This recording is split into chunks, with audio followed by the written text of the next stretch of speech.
Okay. So I'll officially welcome everyone, call the meeting to order for the public session. And the first item that we have on the agenda is the approval of the minutes from our December meeting. Are there any comments, questions, revisions from any panel member? Hello, Paul. It's Kevin here. I just Kevin, sent some very minor technical rewording to Leon separately. Okay. Great. Thank you, Kevin. Do you have that, Leon? Yeah. Yeah. Okay. Any other comments, changes? None? Okay. Can someone please move a motion to approve the minutes and a seconder? I'll move, Eric. Okay, Eric and Jana, seconder. Thank you. Okay, review of the day's agenda. Are there any declarations of conflict of interest from any panel members? Yes, this is Eric. I'm conflicted on the design guideline. Okay, thank you. So noted. No one else? Okay. So Chris, I guess, or Leon, over to you. You want to report back on last month's projects? Want to advance the slides there, Leon? Okay. Yeah. Mm-hmm. So I will just quickly, is that,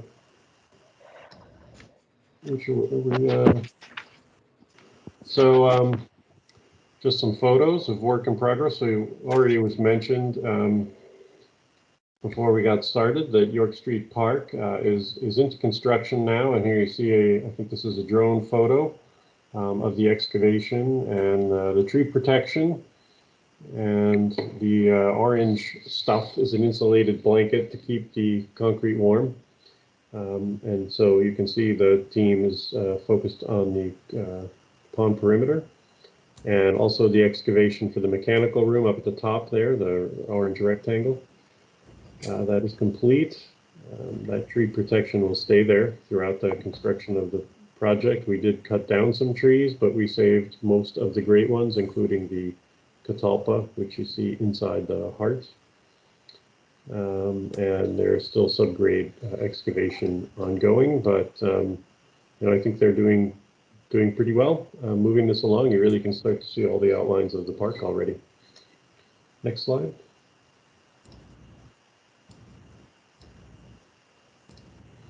Quayside RFP. I don't have much I can say about this. This image here is just the rendering that was done for the cover of the RFP document, but we did shortlist 4 teams, and those 4 teams have provided their submissions to us, and they are being evaluated right now.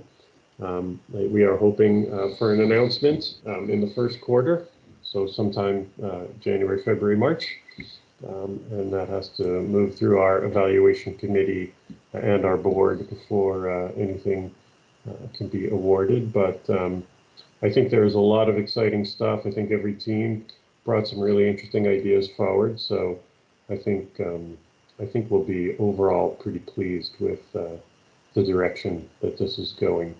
And we'll be back to you with more of an update when we're a little farther along in the process. So stay tuned.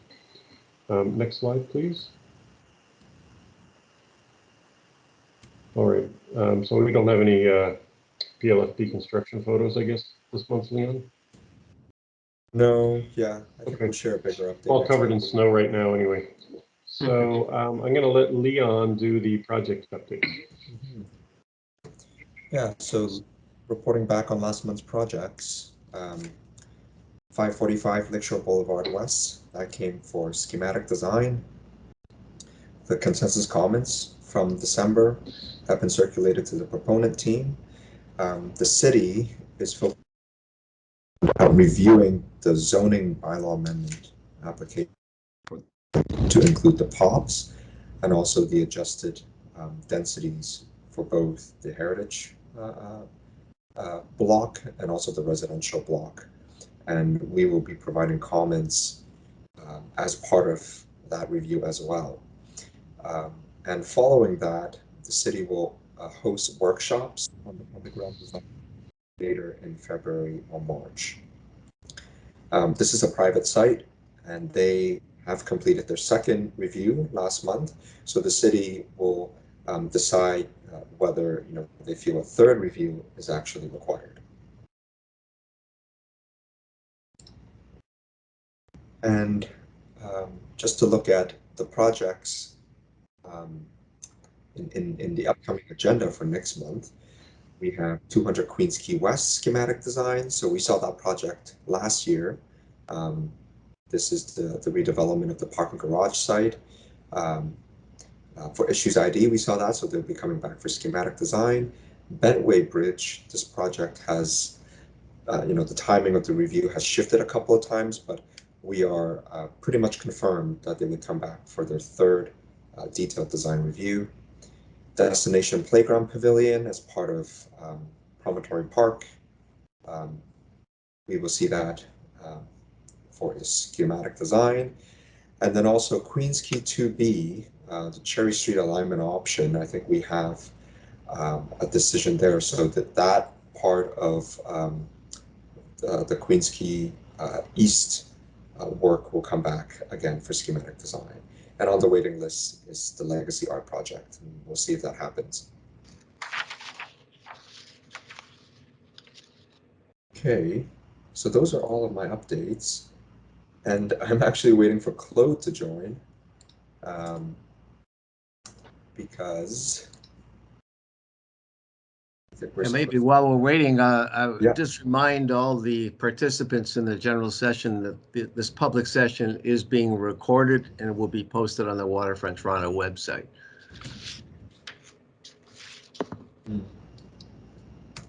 I don't think I see Claude on the invite list. Maybe we should call him I in. sent him the invite in a separate email, but I see. I will try. Let me try calling him as well. Yeah, can we call him? Because we certainly want to have an opportunity to thank him. Yeah. But I saw in the notes, Paul, that we're also going to invite him when we're next together in person. Yes, obviously, I'm not sure, but he'll be in and out of town with Love Park and Leslie Slip Lookout Park. And perhaps when the weather breaks, we can all get together. I'm looking forward to that. Absolutely. And it looks like Ontario is working on a staged reopening, so hopefully we'll all be able to go out to places to have a drink in the not too distant future here. Yeah. So, Chris, are we ready to reconvene here? I guess we are, yeah. So, Claude, Okay. thanks for coming on. Yeah. And Thank you. wow. Yeah. Can't believe you're leaving, photos. Claude. I That's, was just explaining how hard you are to replace with one person. I don't think there is one person. So No, we're gonna I get don't two. think so. I don't think so. I love that photo. It's so Yeah, that's I- Leon's handiwork there. it's You have like to put so that one on authentic. your wall, Claude. Yeah. My Well, God, get it. I would like to maybe kick this off and express my own personal thanks, and I'm sure others want to join in. As you're aware, Claude has been on the panel 12 years now, joined ironically in January of 2010. So Wow. time really flies when you're having so much fun. It's an understatement to say that you've made a remarkable contribution to our waterfront and to the city of Toronto in so many different ways. And as your new book clearly describes you as serious fun, that is a perfect title for your book and for your whole philosophy on landscape architecture. I think it's pretty clear that you really believe strongly in designing for people and taking risks to make really good public spaces. And I think the key joy must be when you go to see the finished product and people are smiling and saying, I love this place, or I want to come here often, or what have you. And you just have the ability to astonish with your work, Claude, and it's really remarkable. I think most people are very familiar with your contributions to the waterfront, but I'll just go through some of them. The H2O Park and Beach, of course, Sugar Beach with the pink umbrellas, Berksea Park with the dog fountain, the Leslie Slip Lookout Park on the ship channel that is coming, and of course Love Park that we just saw an update before you joined us, as well as the well, Spadina in front, and Scribner Square for a project called the James, which I understand you've developed half a grapefruit sculpture that's going to go in the park there, which is certainly about serious fun. And I think that'll go, it's so ironic, right in front of my favorite liquor store in the middle of Rosedale. So I'm looking forward to all of that. But I just want to conclude briefly by saying I have some very strong personal memories with you. You may recall just after you got appointed to the panel, Claude, you and I took a long walk throughout the downtown and through Crombie Park and along the waterfront to look at all the potential sites where you can make a contribution. And my second distinct memory is what I call a day with Claude was in Montreal when you took me all throughout the downtown Montreal and the waterfront Yeah. and the golf cart with and all of your work there. So I just want to thank you so much on behalf of the panel for all your fantastic work and contributions, joy, passion, energy, and serious fun. And we look forward to getting together in person very, very shortly as Love Park takes shape. And I'm sure we'll Yes. have a great time together. So my very best to you, and don't be a stranger. Perfect. Thank you very much. Thank you. Oh my God. Yeah. You're a big part. You're a big part of who I am and who I am in Toronto, and I'm going to be still behind you as much as I can with my and who knows, I may come back on the board in a couple years. Yeah, I'm sure that might be possible. Yeah. Well, it's something After all, I you'll only be 63 then. still that's right, still a baby, right? Yep. Uh, Yeah. yes. So keep well. You have a lot of great stuff ahead of you. I think this Don River is going to change Toronto. It's going to certainly change Toronto on the international level, and it will also change Toronto for its value. Chris, when you were looking about what Toronto Waterfront is about, I think it's all there, right there. The value that has been brought and that you guys are going to deliver, it's a huge, huge statement for the world of where Toronto is and for its contribution in the world. I think it's phenomenal. There's no other place that has done that extensively. So I think I think you have the answer pretty much there. Well, thank So you for that, Claude, and thank you. I mean, on behalf of all of Waterfront Toronto, we certainly owe you a debt for all of the service you provided. Um, you know, great commentary, but also just a great presence on the panel. I think you've, you know, kept us buoyed even when things were difficult, and you know, your thinking and your personality are both going to be dearly missed here by the panel and by me personally. It's really been a joy, but at least I still get to work with you on Love Park for a little while. So that's my yes, consolation prize. yes. Thank you very much. I think Love Park is it's going to be a good, fun addition to the waterfront, and it's just going to probably give the kind of a light spirit among all of its complexity, and right. And I think it's all about that. It would seem effortless, but it was full of effort, and we're not done. We're not done yet, but So, Mark Chris, and Carlos when here are when, being phenomenal about it. when is Love Park going to be finished? Can we have a celebration with Claude in person at the opening of the park or something? I imagine. What's the schedule right now, Claude? Is it? I can't remember. Is it end We're of talking summer? September-ish. Yeah. Yes, Okay. September the park should be delivered. Perfect. That'd Yes, be We'll go. ideal. perfect We'll go weather. for sail on Paul's boat, and then we'll. Sure. Yeah. Why We're not? gonna Yeah, you crane it. haven't been out yet, We Claude. get You it. missed the tour. We crane it in the basin, Paul. Yeah. We're gonna get a lot of attention. Let's have a party.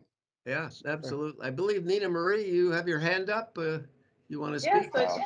I just wanted to chime in to say un grand merci, Claude. The insight, creativity, and energy you bring to every meeting is as much of a gift as your project, which will remain a legacy for all on the waterfront. So thank you so much. I love the team that I think with this notion that right there has been room in the landscape with working with you all guys, and I think it was fantastic that as much as right you've taught me about urban design, you taught me about architecture, and you taught me about landscape as well because it's all interconnected, right? They're not boxes; they're all working together. But I think currently the team that we had in the waterfront, I think it's the best ever that we have had in terms of that cohesion and of the complementaire aspect of it. The kind of the addition of what everybody thinks. My God, it makes a pretty tight, complex, right? Covers many aspects. And I think the cross section of point of views and expertise, it was very well balanced, extremely well balanced. So I guess, Chris, I think it's a kudo just to have been able to bring the level of quality and sensibility and ability to critique people's work, right? In a very constructive way. And you see the result of that 15 years, 20 years of work on the waterfront. Yeah, extremely proud and honored to be I've been part of it, and it's not finished, right? So let's put it that way. Let's keep it that way. So we'll see you all at Love Park in September. Yeah, for sure. And maybe before that in your city once it becomes a little bit more normal. Absolutely. But very best wishes, Claude, to good health and happiness and success. Thank you. Same with you. Okay. Thank All you. right. Take Big care. love. Thank you. Take care. Bye. Okay, Bye. Bye. bye-bye. Bye, Claude.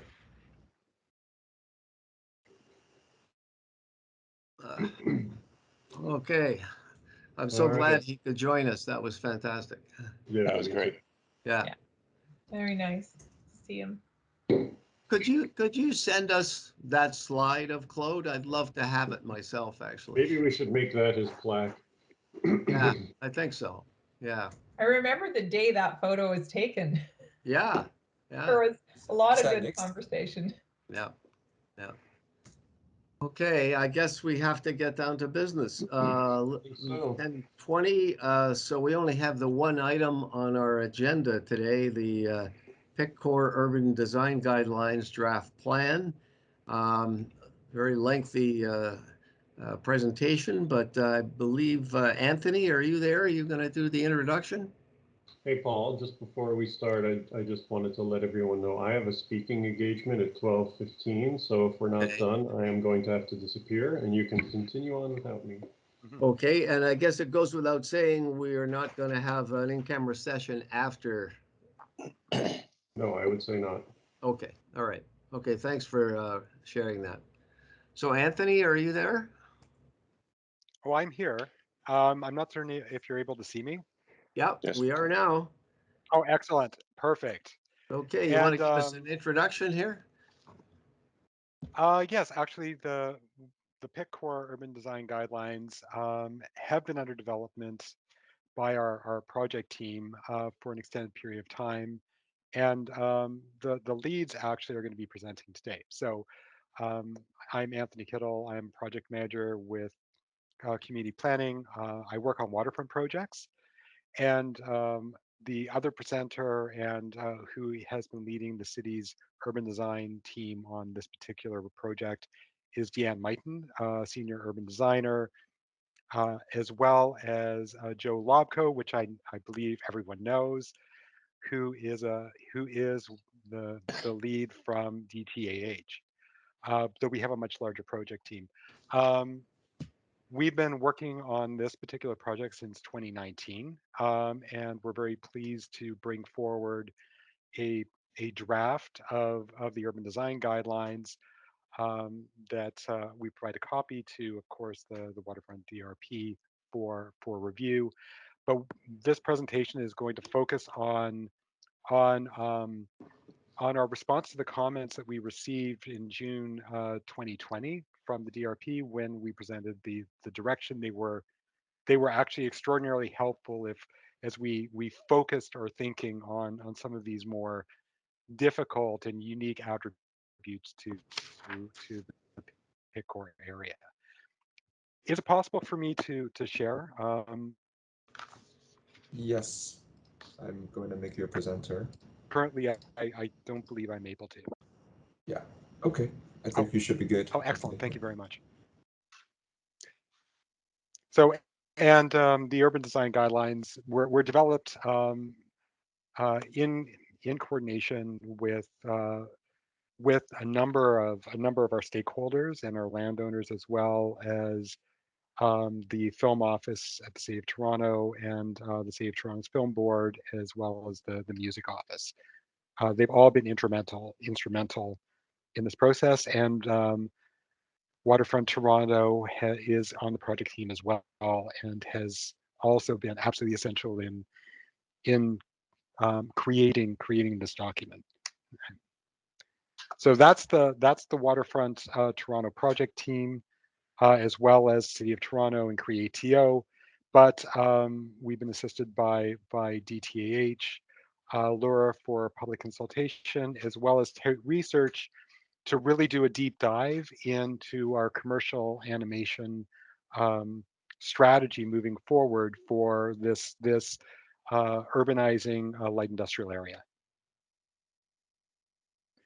So just a bit of introduction and context. So hopefully people know that there is some production that occurs within the Portlands and South of Eastern, but in reality, it is actually a place that's focused on film, television, and music creation.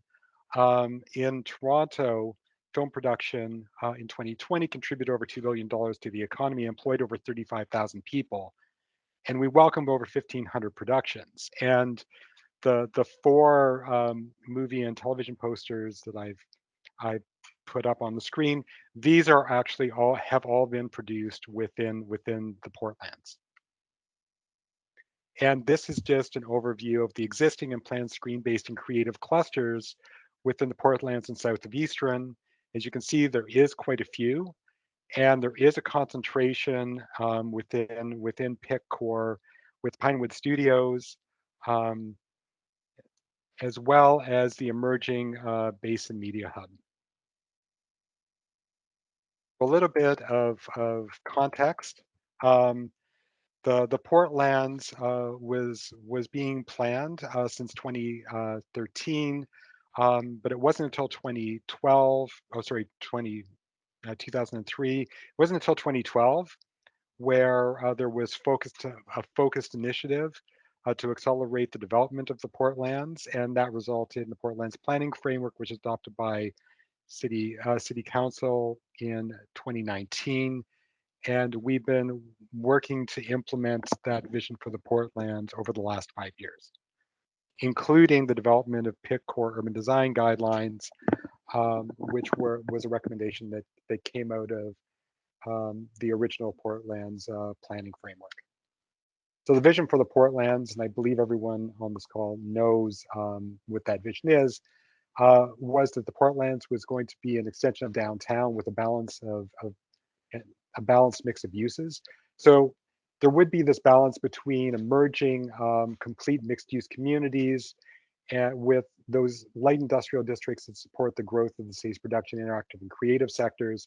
And then, of course, areas that allowed continued port industrial uses to exist and to intensify over time, because those are essential city servicing uses for downtown. And we want to make certain that also any resident, employer, or visitor is able to enjoy nature, recreation. And there is a lot of opportunities for that through the development of the Don River Valley and Villiers Island. And as you'll see, there is some unique opportunities for the PIC core districts as well. So Portland's planning framework implementation, like I said, has been ongoing for the last 5 years and will continue to be ongoing for the foreseeable future. And one of the tools that we do have is precinct planning for mixed-use communities, but urban design guidelines for those employment-focused districts, of which PIC core is one. And this has been a 3-stage process, and we're at the very end of stage 2 of this, which is resulting in a draft urban design guidelines and also the evolution of modernized zoning bylaws. So this is actually the first presentation that we brought forward on these emerging guidelines. So when I'm talking about the guidelines, these guidelines actually they've been evolving and under development as we have aspirations both by Pinewood Studios for the expansion of their current campus. And Pinewood Studios has been instrumental in the development of these guidelines, and we're continuing to work with both Pinewood Studios as well as the other landowners to further refine them. But one part of their major expansion is going to be along the Don River frontage, which is an absolutely incredible frontage to take advantage of within PIC core. And that expansion is approximately the size of the distillery district. So it's definitely it's been within their master plan for quite a long time, actually. And the other really amazing example of an emerging studio is Creatio's Basin Media Hub. It is a new creative campus that is going to be planned for the land south of Basin and directly to the east of the Basin transmission station. And as you can see from this rendering, that it will be a very intense urban production studio. And we've been working with Creatio over the last several years on these urban design guidelines, and we're going to continue to work with them and their urban design, their development partner on the refinement of the guidelines. So I was just briefly going to go over the Waterfront Design Review Panel comments that we received on June 20th, 2020. Like I said, these were of great assistance as we move forward with the development of the guidelines. And that is where we're going to be focusing this presentation, is in response to these comments. So you definitely indicated that design excellence should be front and foremost in the development of all the districts. You want to know more about how we were dealing with mid-scale and taller buildings within the guidelines, and there was definitely ways of capitalizing on the attributes of the unique frontages that we have in this area. This has a lot of frontages, and each one has definitely a unique character. There was interest in knowing how we were dealing with our retail and animation strategy within an urban industrial context, especially with secure perimeters, and of course that we should explore sustainability at a district scale because of the building typologies that we're addressing. A number of comments about public realm, and I'm not going to go into detail, but there was a lot of comments about how we're going to achieve an excellent public realm while we are dealing with secure perimeters and areas that are not publicly accessible. And of course, how we're dealing with landscape interface. So the questions for the panel to consider are, do the guidelines provide sufficient urban design direction to create a vibrant and urban film-friendly area in the Portlands? Do the urban design guidelines strike a balance between a robust public realm and the need for secure perimeters? Over time, do the guidelines adequately guide the identified emerging special moments along the ship channel and in the public realm? And do the urban design guidelines provide a clear build form strategy, including the placement and use of tall buildings? And I will hand this over to Joe. So Joe Lobko will be presenting on an overview of the urban design guidelines. Okay, thanks, Anthony. Welcome, Joe. Thanks, everybody. Terrific to be here and to see everybody this morning on the panel, and even to get a brief glimpse of Claude. That was special. Thanks for that. So DTA has been in a support role in this exercise, supporting the city planning, city urban design, Waterfront Toronto, and Create TO team on a range of different considerations, specific considerations. So kind of strategic support is the way I would describe it. And I'm going to kind of try to touch on some of that in a couple of different points in this presentation. I'm going to begin with the overall table of contents.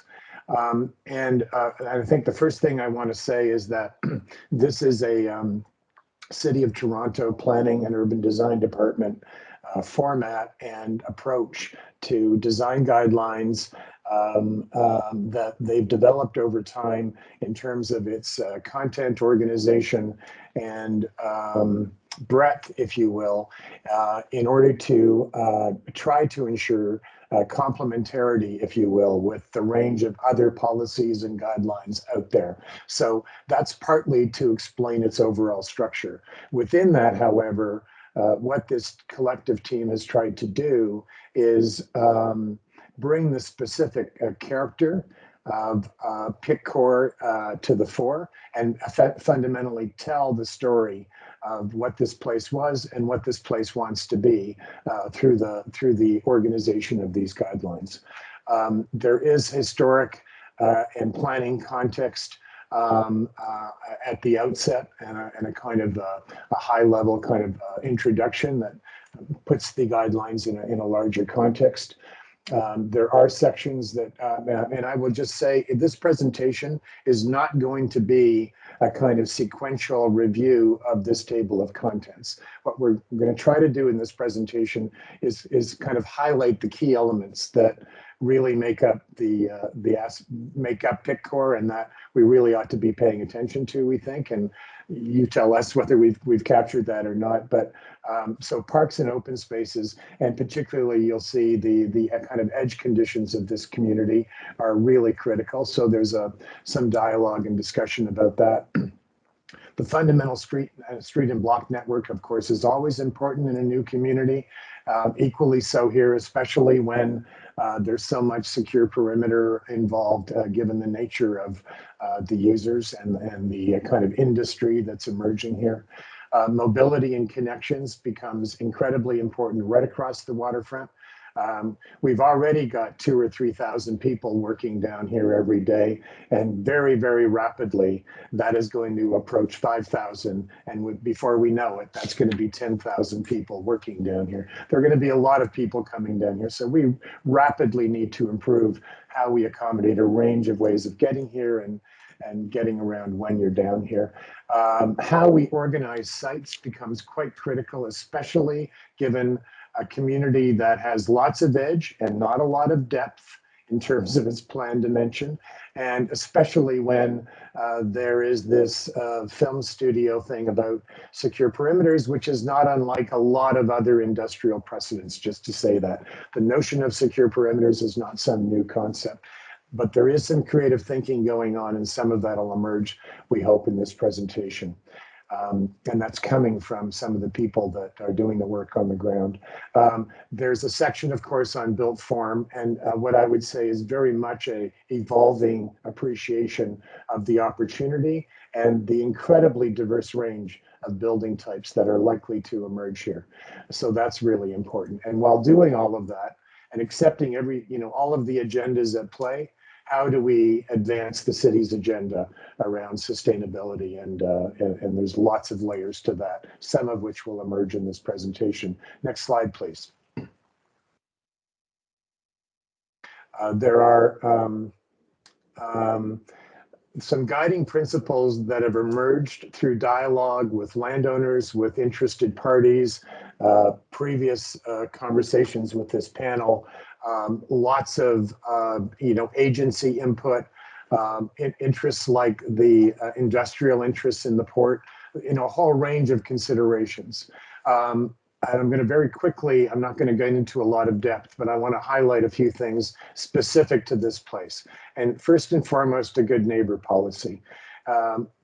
Places that start to collect large volumes of territory with large perimeters where the public doesn't generally have access, those perimeters become incredibly important.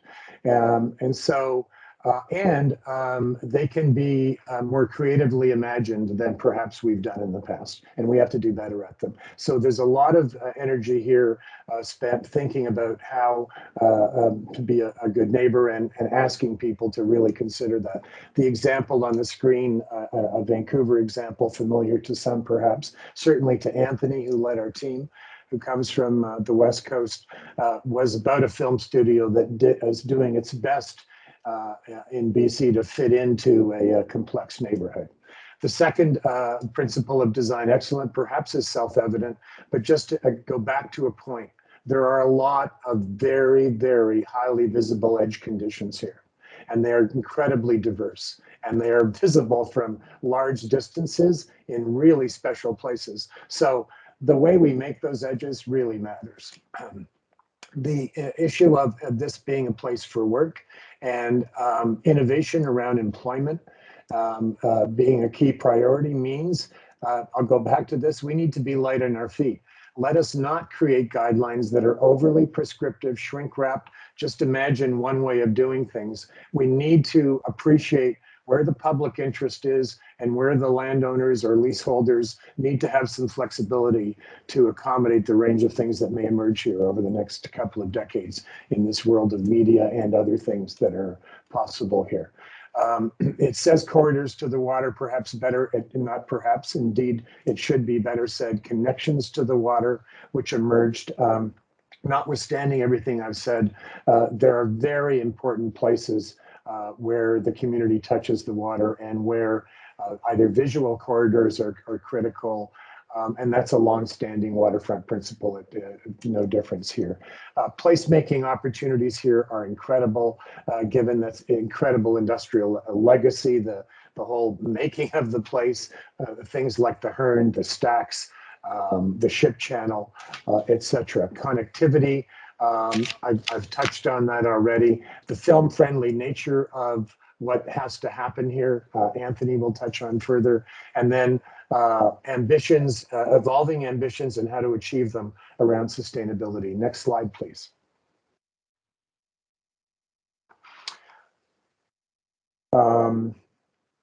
Next slide, please. Thank you. For those that may remember a previous presentation, sorry, go back one, please. That this three-dimensional depiction, this kind of aerial depiction, if we can get back one slide in a moment,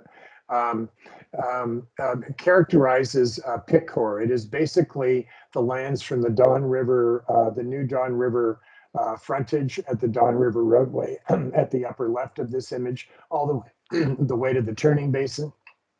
The bottom of the image with the ship channel in the foreground, and with commissioners running along, as you can see, and then one block, a large block located, bounded by Logan, Lakeshore, and Carlaw and commissioners. That's north of Carlaw. That's Pitcore.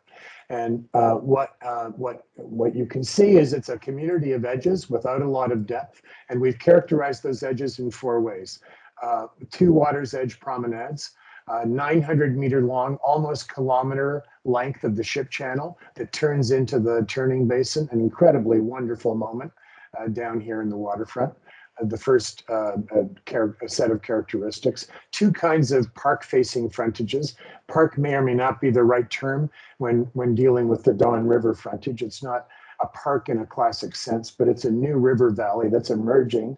And Anthony's already referred to the special nature of that frontage, the special opportunity that is there. Green frontages, the emerging nature of commissioners, it's very wide frontage, or the very wide right-of-way dimension, excuse me. You'll remember those incredible hydro pylons that run down the middle of it. And the future of transit and the implications of that, and the opportunity to really green that street, and not simply in a visual way, but in a way that performs with respect to stormwater and other things. There's certainly an opportunity there. And then others, more traditional street frontages. First, the Lakeshore frontage, part of an emerging new vision for Lakeshore as the Gardner has come down, and Lakeshore Boulevard really emerges as a kind of a new boulevard, especially at that intersection of Carlaw, a special moment, I think, in this emerging city. The Carlaw frontage also is a unique kind of thing facing the hydro yards, which is its own large secure perimeter, by the way, just on the east flank of Carlaw. So that range of frontages is something we try to emphasize in these guidelines. Have we done enough to describe each of those distinctly, characterize the opportunity, and try to reflect the way in which builders here, architects here, ought to appreciate and understand these edges that are still emerging in terms of specific design. They are not all fully cooked. Next slide, please.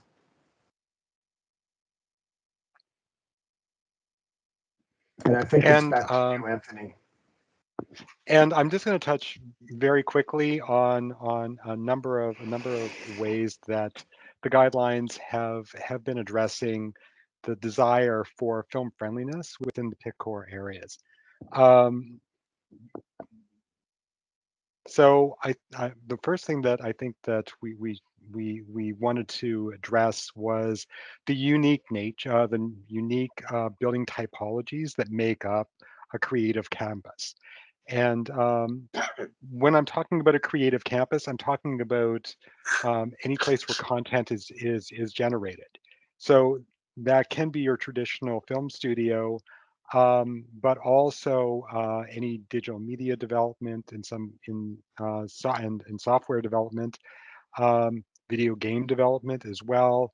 When it comes to music development, or say television or streaming service content production. And this also can be on a number of scales. So it can be a relatively small scale campus restricted to a single multi-story building, to these large broad campuses that occupy a vast amount of area. And what's important, I believe, is the building typologies and the specific uses, because they are a mix of atypical and typical buildings in a light industrial context. So this is the elements that make up the current Pinewood Studios site. So you have a combination of small sound stages and large sound stages, which are atypical industrial buildings that are single story, high ceiling, clear span buildings for production uses.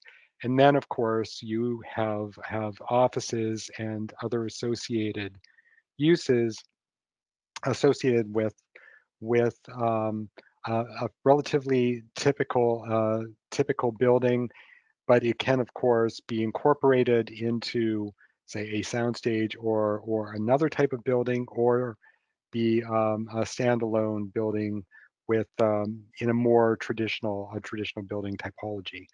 And then, of course, you have workshops where sets and props are created and potentially stored.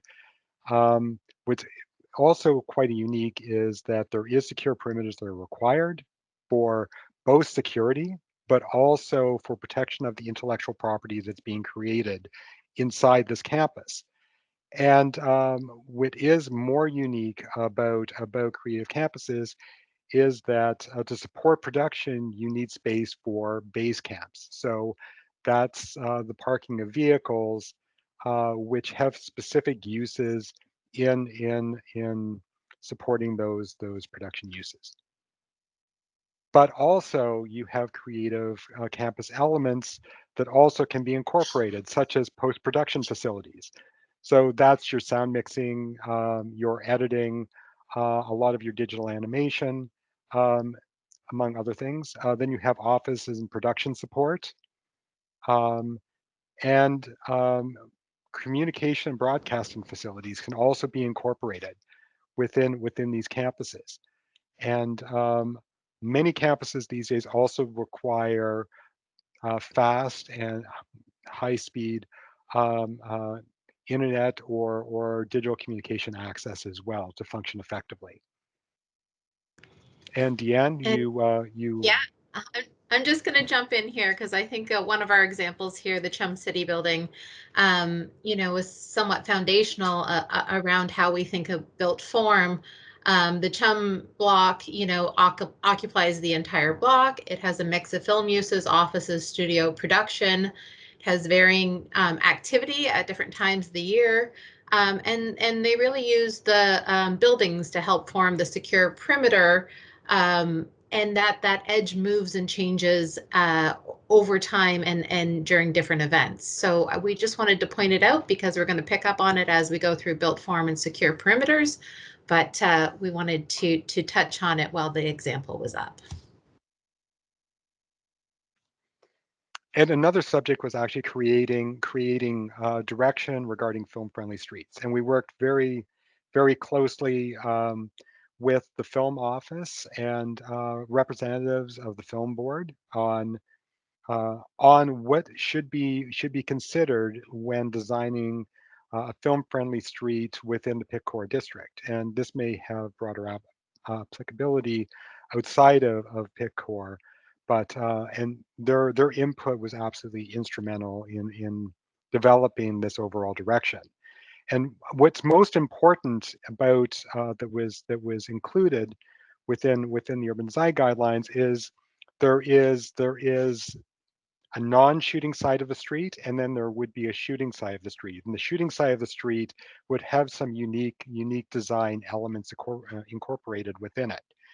And one is making certain that you have the appropriate width as well as length of a lay-by to accommodate vehicles that would support production. The second very foundational aspect of the design of a street was to make certain that you didn't have vegetation on the shooting side of the street because you were looking at trying to create a particular period or a particular shooting environment or streetscape, and that was going to require removable streets furniture and amenities on that shooting side, so they could be replaced quite easily, including any vegetation that you would want to include as well. Power drops or access to electricity was absolutely essential to minimize the need for those diesel generators that we have seen in other locations around the city. In some places in the city where there is a lot of active shooting, those connections already exist. But it was considered absolutely essential for a film-friendly street. Same with water connections if it was possible, and also consider other features or as innovations with film industry rapidly evolve.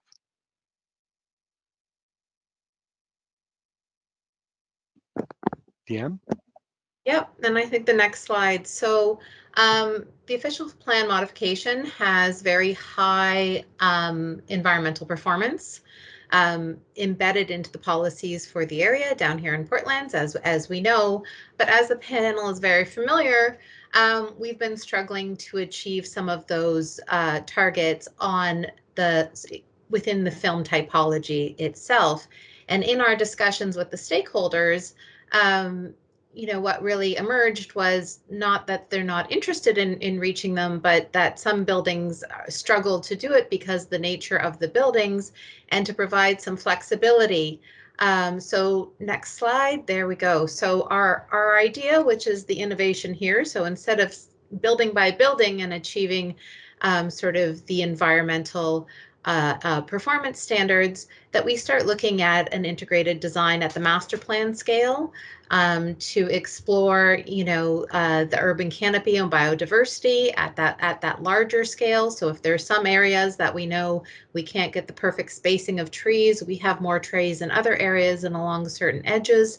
The same with parking. We evaluate parking on the campus level, where we can organize it, where we can put it into mass, where there's places like camps where we can't organize it and there needs to be some flexibility.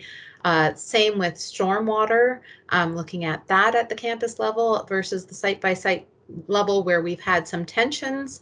And then looking at sort of the approach to secure perimeters and looking at that up front and not sort of incrementally. So how does that edge work? Where is it? How is it treated?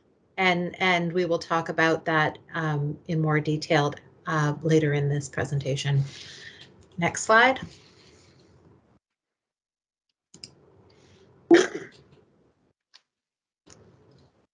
Joe? Yes, hi. I'm going to just characterize a little bit about the green space system as the slide identifies at PICCOR. And what this slide is attempting again to reinforce are these critical edge conditions. Starting in the upper left, the Don River roadway, the frontage overlooking the new Don River Valley, expecting that to be a very robust frontage with respect to built form, substantial density on that frontage, and a roadway that is going to now be an extension of the Don River roadway north of Commissioners, that at least in the interim will come down likely into some kind of dead-end condition from a vehicular perspective, but fronting an exciting new campus and with this great new green front door. With the and for those, just to remind everyone, that includes a green corridor extending on the west side of the street from the north to the south, right down to the ship channel. The ship channel frontage is about 900 meters long, just under a kilometer. The official plan calls for it to be 18 meters in depth. That's 17 meters of public property and 1 meter of leased property or private property, and I'll show you that in a minute. And that becomes a really critical green connection along that almost kilometer length of frontage that effectively is sort of a place where this great new place of work is going to come, people are going to come out and breathe at the ship channel and have a experience that we hope is in fact literally green as opposed to metaphorically so. And then that turns into the turning basin, and the interesting and exciting thing there, I think, is the extension of Carlos south of Commissioners down to Basin Street at least, if not to New Basin, and how that starts to extend a future street network and extends that green link all the way back up to Commissioners. That's quite important. One other key point at the bottom of this slide, Anthony described earlier, and something I want to emphasize, media is exploding in Toronto, as everyone knows. Pinewood/Bell Media is primed to go into a substantial expansion of the lands it now leases, and it's expanding into right to the Don River frontage. As all of you know, Create TO in the city of Toronto has come to agreement with a film studio developer that's going to encompass the lands from the extension of Broadview south of Commissioners all the way now, including private lands, all the way to the turning basin south of Basin Street. So that is a substantial piece of territory that is evolving very rapidly into the kinds of campuses that Anthony has described. So these green edges become incredibly important, and the moments along them do. However, because of the nature of that, the point I want to make in the bottom of the slide is the following. It says short-term, long-term vision for the ship channel promenade. There's a desire to get that promenade, to get that ship channel open to the public sooner rather than later. We've already got a bunch of people working down here. We're rapidly going to get more. Let's figure out a way to get something open there as soon as possible. Make it safe, make it green, make it work. We've got environmental considerations that are significant. It's early days in that thinking, but how can we achieve that while this community is evolving? And maybe there's a longer term vision that may evolve and may be different. So that's one of the things that lies behind what you're about to see. Next slide, please. This next slide is trying to help kind of, sorry, there's some next, sorry, I'm jumping ahead. A couple of other points about the ship channel. It continues to be a really important part of the industrial port of Toronto. And that industrial port role has a couple of really key ongoing objectives for the province of Ontario, not just the city of Toronto. And they have to do with salt, concrete, and aggregate. So as many of you, I think, on this meeting know, this remains a key depot, a key entry point for major material movement. And that is expected to be ongoing for an extended period of time. There are a couple of images on the screen here of the Welland Canal. And you know, an example not far where we have an incredibly robust industrial waterfront, incredibly active, in close proximity to a lot of public movement, public spaces, perhaps lessons to be learned. So it's something to be aware of, is that this frontage needs to really respect that industrial waterfront role, as well as the increased public role it will assume. Next slide, please. There are lots of examples internationally about how this is done. This is not a new thing, a new objective, including in Toronto, the lower right, the rail path, where there's been substantial greening that's taken place. So landscape can be a very powerful tool in an environment like this. Buildings like you see in the lower right can be colored and modified, and you know, big opaque facades, when they're there, can be treated in a way to provide animation. Places like the park in Rouen, which is a wonderful location along an old industrial site, with an industrial waterway. Very simple ways of adding substantial green space, substantial greening to these areas, achieving lots of different objectives while still allowing that industrial role to take place, and combining lots of public activity. Going to have a picnic, or going to have your lunch, or riding a bike, but slowly because you'll be in mixed traffic, or going for a stroll because it's such an interesting place to visit. Next slide, please.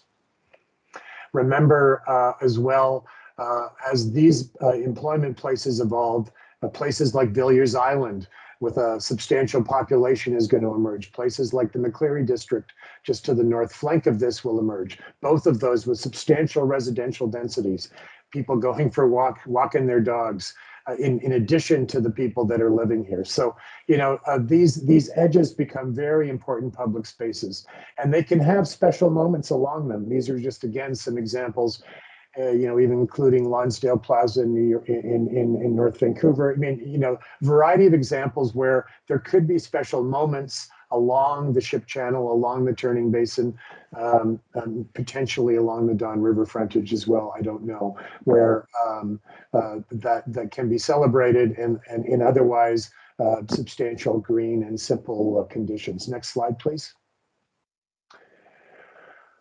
I think the next slide is a diagram, which is a very, very early concept. Let me emphasize that right from the get-go. This is not a design proposal. The intention was to create a couple of diagrams and sketches that would inform the guidelines, that would inform building owners and developers and architects and landscape architects that are developing along here to kind of highlight some objectives, and your feedback here is most welcome. The diagram attempts to characterize that 17 plus 1, 18-meter zone along the ship channel edge that turns the corner on the right there to Carlaw back up to Commissioners, and is the continuation of the Don River roadway and that linear park, if you will, that is intended to run down the west side of the Don River roadway, already designed north of Commissioners. And the assumption is it will continue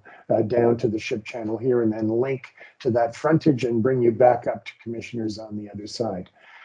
In between, you have the Pinewood development, basically from Broadview to Don River roadway, south of Commissioners on the left, and you have on the right diverse compilation of developments, but it includes the new Basin Media Hub from Broadview to the Turning Basin south of Basin Street. The idea is to introduce substantial amounts of green into this territory, appreciating in particular that large amounts of the employment zone will be hard surface inevitably. And so to really bring green here in a substantial way, that would be a substantial priority. And then to carve out from that along the water's edge, a dimension suitable to service the industrial ship traffic. Excuse me for just a moment, bear with me.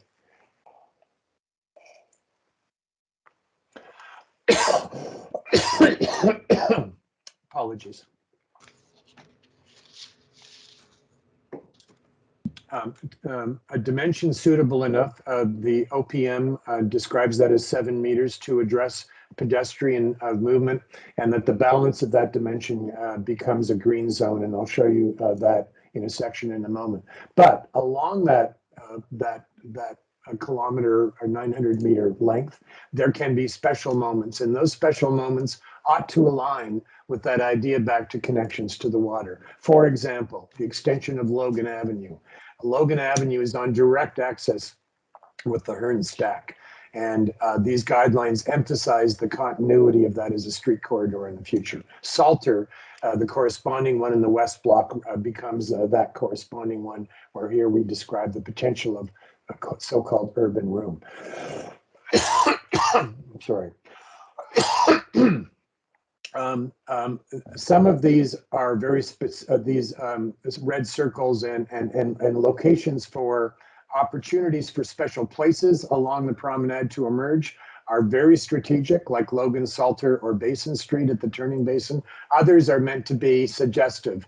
These may emerge here, they might emerge there.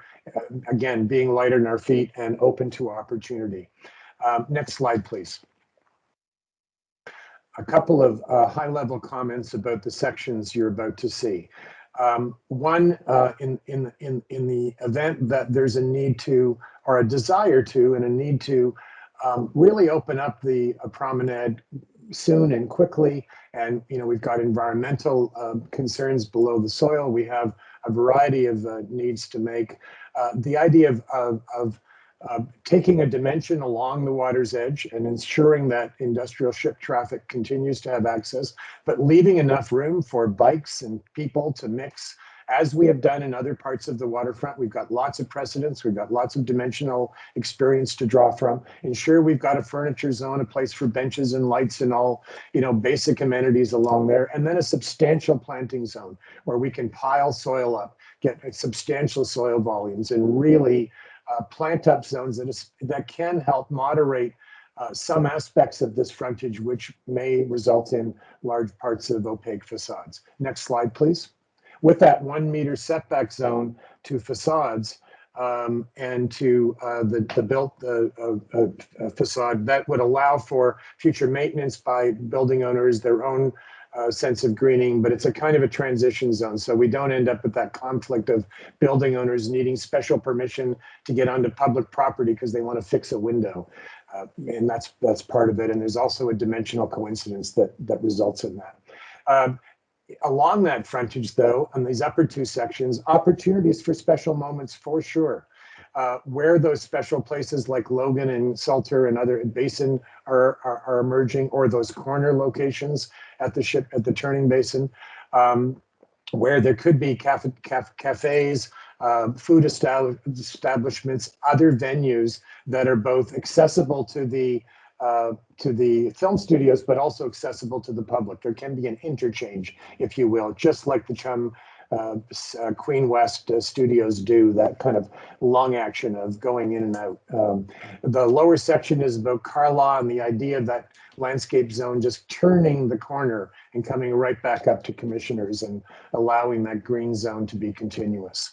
So that's the kind of high level conceptual idea about what might emerge here. And again, your feedback is really most welcome at a very early level. And again, not a specific design, but you know, it's not the same as the Central Waterfront, quite purposefully. It's a different place. It's going to have a different agenda. It's going to have different frontages. And so how do we appropriately respond to it? Next slide, please. And I think that's back to you, Anthony, maybe? It's still you, Joe. Oh, no, sorry, excuse Public me. art One opportunities. final point, I think, in my corner is obviously, perhaps obviously, a number of significant public art opportunities are evident here. And from the get-go, I think there's a desire on everyone's part, including the Pinewood Studios, for example, the new city partner in Basin Media Hub, to really be thoughtful about these opportunities. There are special moments, for example, at places where you are sort of arriving at this new community. One, for example, is the extension of Carlaw as it reaches Lakeshore on access with the Hearn Stack, where you at the moment arrive at a gas station, but you know, over time, I think a new community will emerge here. Along Commissioners in that kind of historic landscape that's along Commissioners is certainly an opportunity. The public edge, the water's edge promenades are obviously other opportunities. And given the nature of the people that are involved in developing these lands, my experience in the last year or so, fairly creative folks that are very attuned and to making these places that they're making here, not just good places to work, but also beautiful places. So how do we encourage them in doing that in public art is certainly a part of it. I think now over to you, Anthony.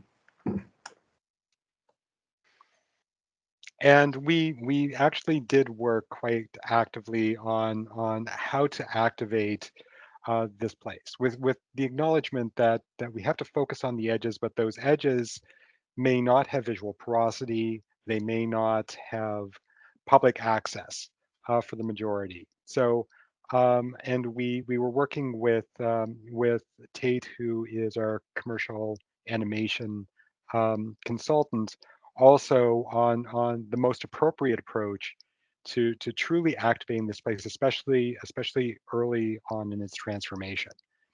And so we took a much different approach than other places in the city about what would be appropriate as an activation strategy, and broadened what those potential activation uses may be.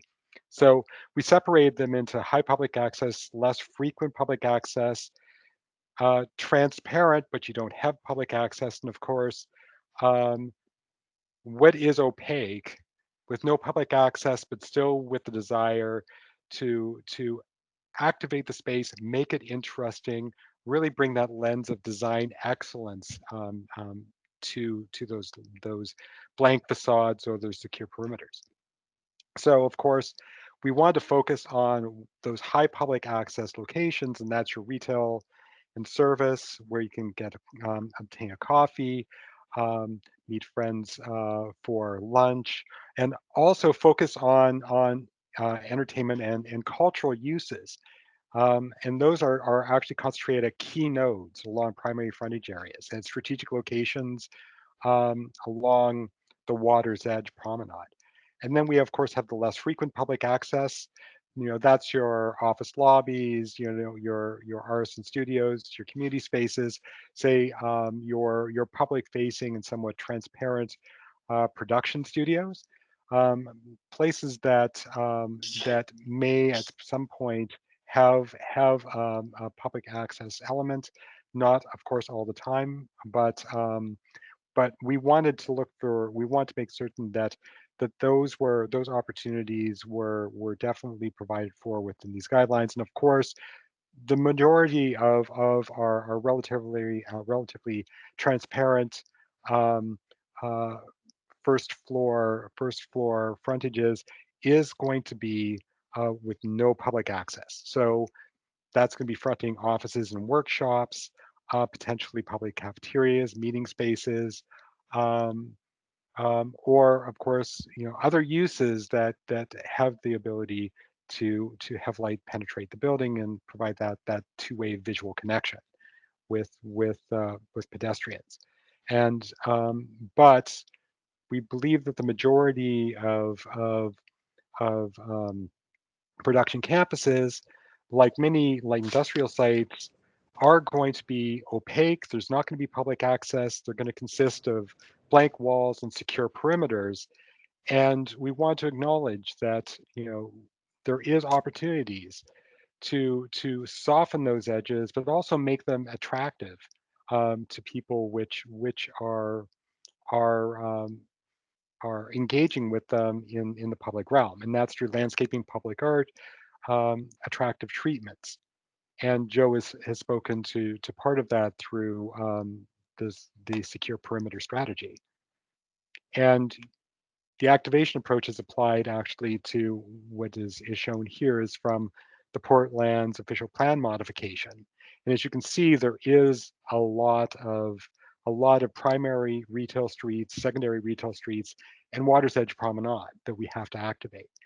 And our retail consultant indicated that it would be actually best to focus on specific nodes, and that those initial nodes would be, of course, highly visible, highly publicly accessible, and also strategically located at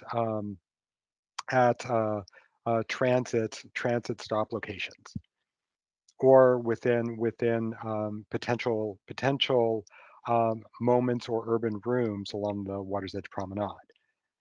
So the focus on those really active uses would be commissioners and Don Roadway commissioners, and the future extension of Broadview, and of course the Carlaw commissioners intersection. But of course that intersection point along the promenade between the shipping channel and the turning basin. And what's definitely unique about these guidelines is they do address how to incorporate entertainment venues within PIC Core. PIC Core is uniquely situated to emerge as a place for entertainment and cultural uses, and that's because they're somewhat buffered from any residential uses. So our mixed-use communities are not directly adjacent to PIC Core, except for McCleary District, and it's anticipated McCleary District will be somewhat buffered by having non-residential uses along the commissioner's frontage. Also, the unique opportunity is, since there is so much content production that is produced here, this is an excellent opportunity to showcase that production. And so we undertook a great deal of work with our urban design team, but as well as the music studio, the music office, and our other colleagues in economic development and culture, in developing guidelines that would allow for venues of various sizes to be incorporated into base buildings or standalone facilities. And I'm not going to go over the guidelines in particular, but the guidelines address building performance area elements, how to address back of house, servicing and parking, and what type of supporting uses that would actually allow these entertainment venues to operate and to actually and at various scales. Deanne, built forum and height strategy. Yep. You can just flip to the next slide, Anthony. Thanks. So we want to say at the outset that this is not a tall building employment district. It is a district with a variety of building types and scales that support the film industry, or the production creative interactive PIC, as we keep referring to it. I know it's not a great acronym, and they're supporting businesses.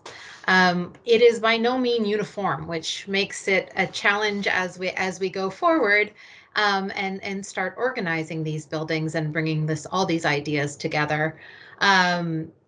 So we really have this idea to organize into campuses, sort of organize them as campuses, where we have lower scale employment buildings or wrapper buildings or small office buildings or studio space, brought up to organized around the local street network. Next slide, please, Anthony.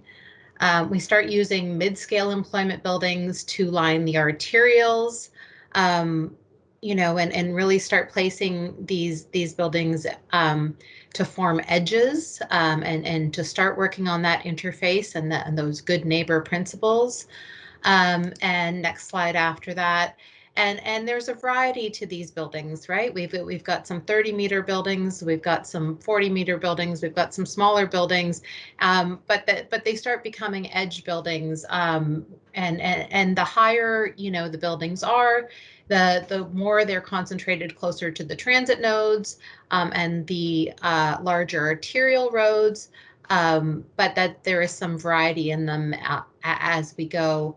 But we are focusing on the edges as sort of in the campus design, and using those for perimeters. Next slide, where we talk about tall buildings. Sorry, I think my screen's delayed. So there is some tall buildings, though they are limited to prominent locations and at major intersection and transit nodes. But there's a number of criteria in our existing policies about where and how they're placed and the performances for them. We've listed them here. And what we're really looking at is sort of, as we go through these master plans and evaluate their placement, we're looking at analyzing the skylines, stepping down to the water, ensuring there's 40 meters between buildings, that there is no shadowing on the Don Greenway and the river and the wonderful, environments we've created in the new river in terms of species and biodiversity.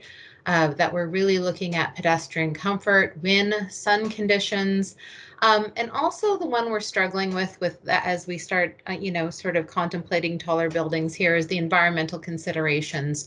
They're quite high in the policies for this area at net zero.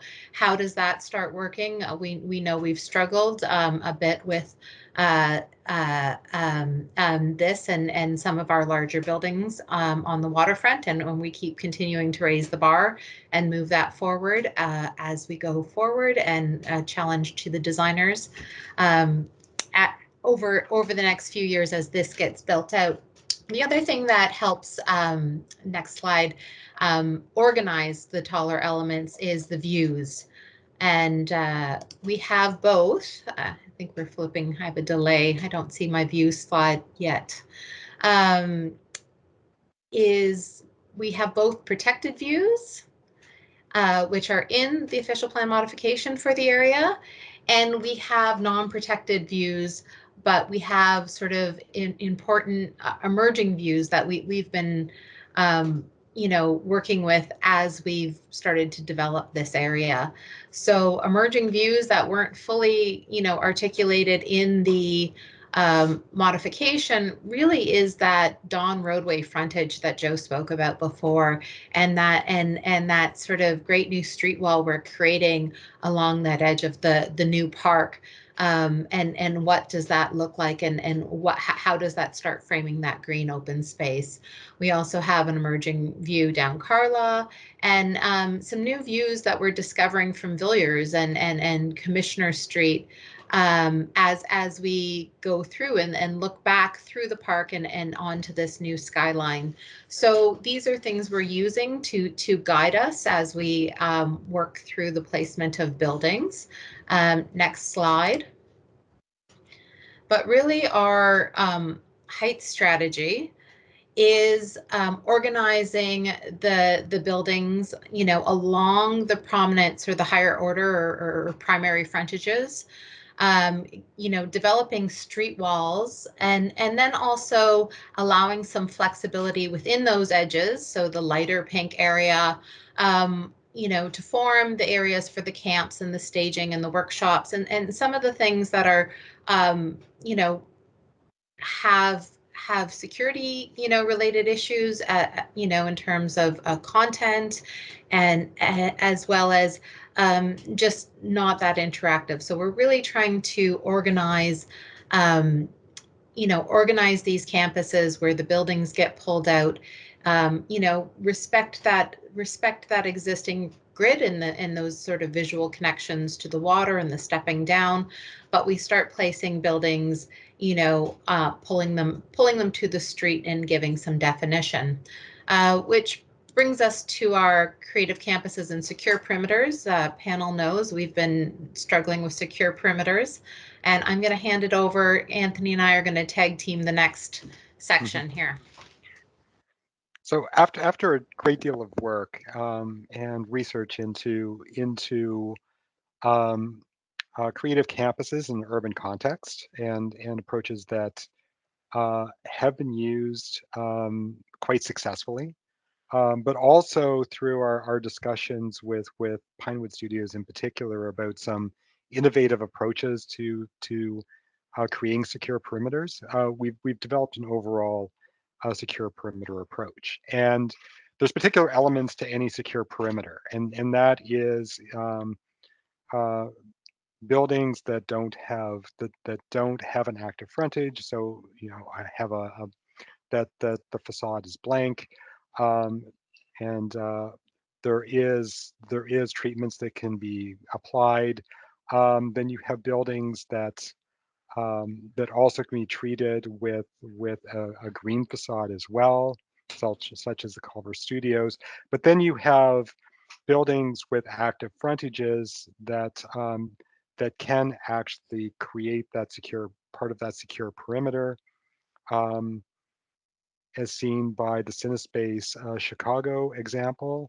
And then, of course, a fair number of treatments that can be applied for along, as well as having vegetated edges where possible, and of course, planning for gateway locations. And there's a number of secure perimeter arrangements. And you've seen this before, so I'm not going to spend a lot of time, depending on what you're facing. So there's difference between, of course, facing a park or a major street, versus actually having that secure perimeter, but directly with another use. And But I in think all we cases, go ahead.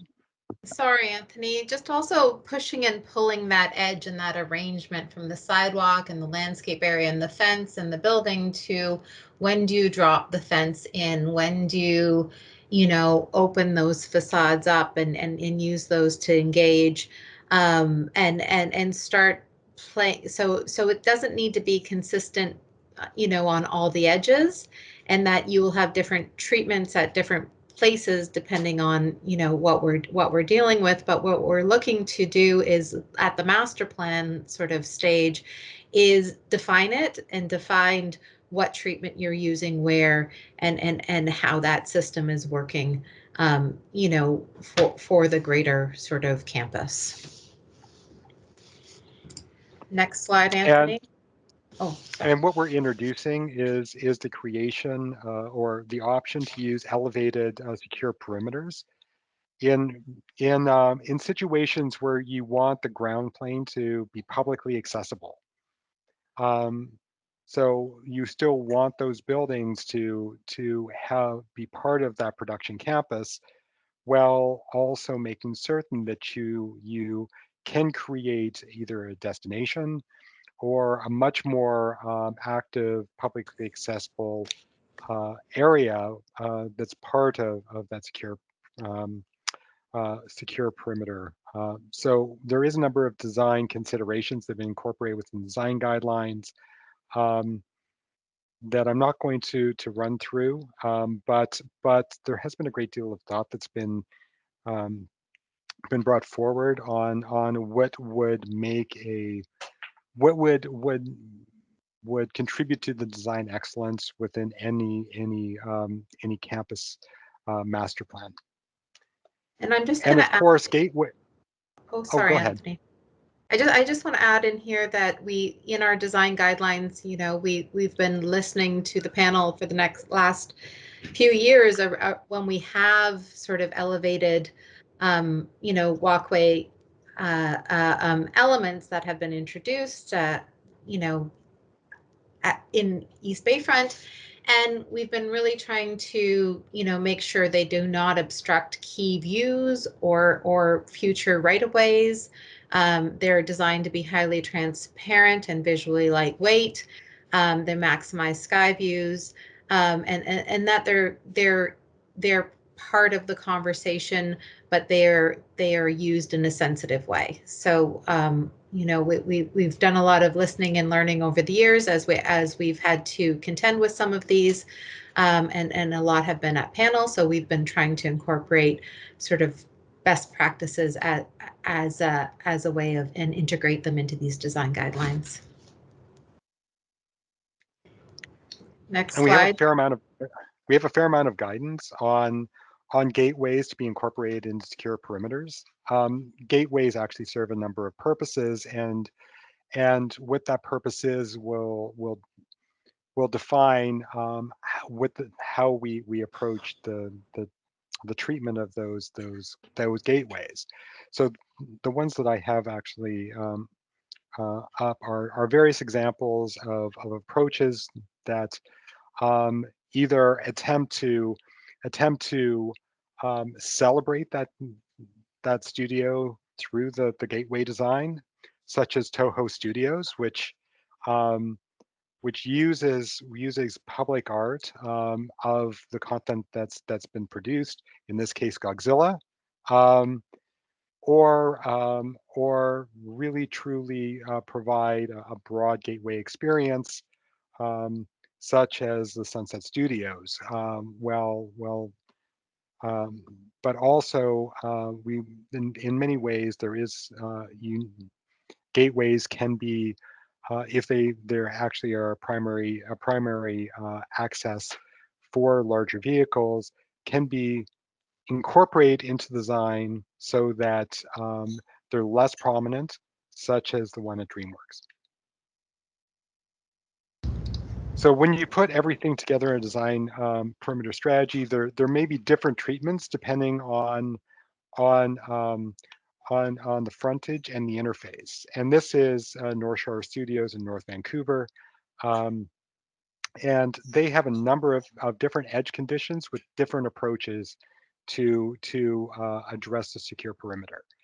Along the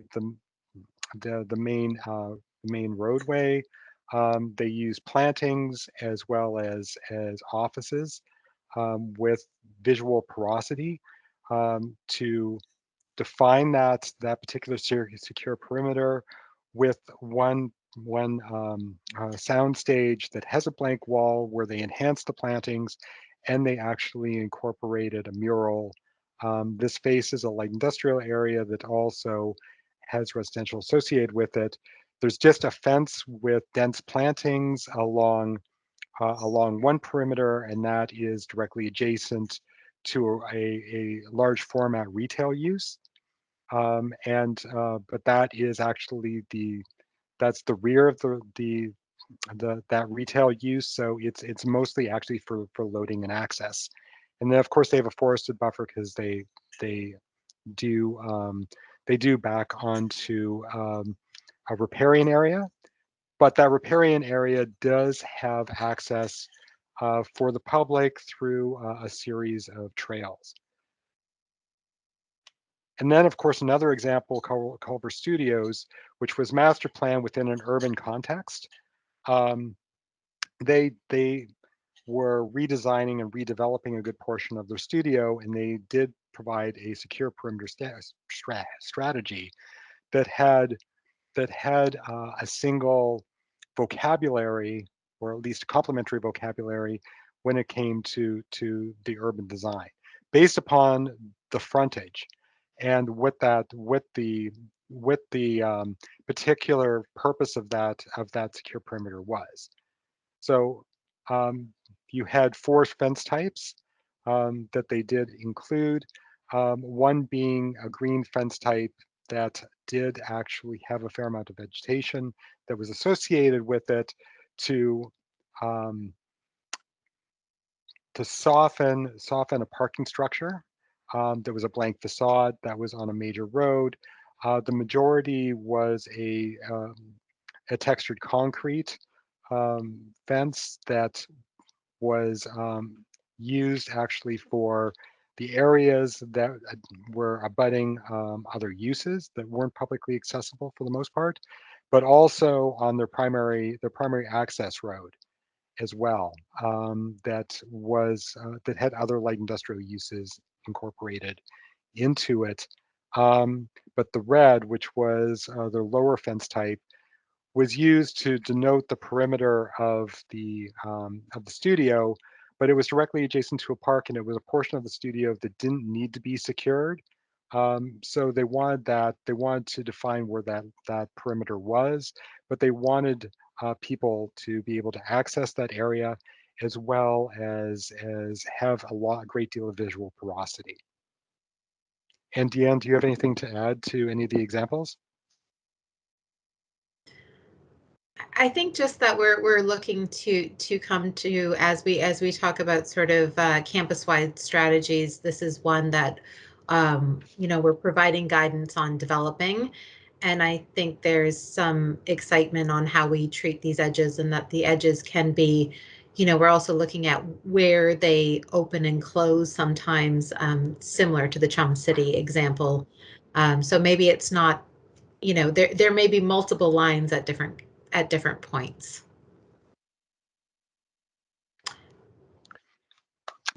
And thank you very much. I definitely am looking forward to any comments that the panel does have. I know this was a very long presentation, but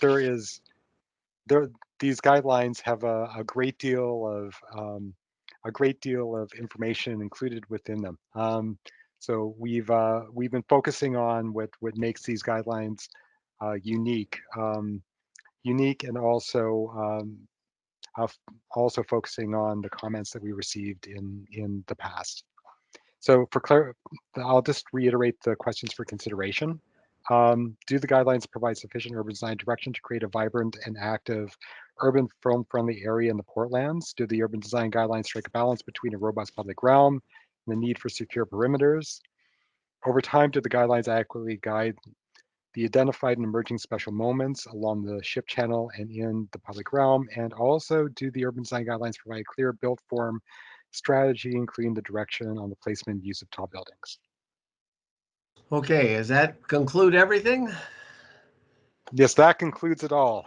Okay, it was a long presentation, so I just remind the panel members we're about half an hour late. So if we can try and confine our questions and comments as much as possible, that's probably going to be appreciated, and try and avoid any repetition. So I think I'm going to kick it off with Nina Marie in terms of initial questions. So we'll do a round of questions first. Nina Marie? Yes, thank you. I know how much effort went into this presentation, and I appreciate that it's been a long time in the making and the coming. Thank you for that. The questions I have are really about, I'm going to focus on the area of interest and expertise that I'm bringing specifically, as I know other committee members will touch on a lot more. I have questions that not quite sure how to phrase it.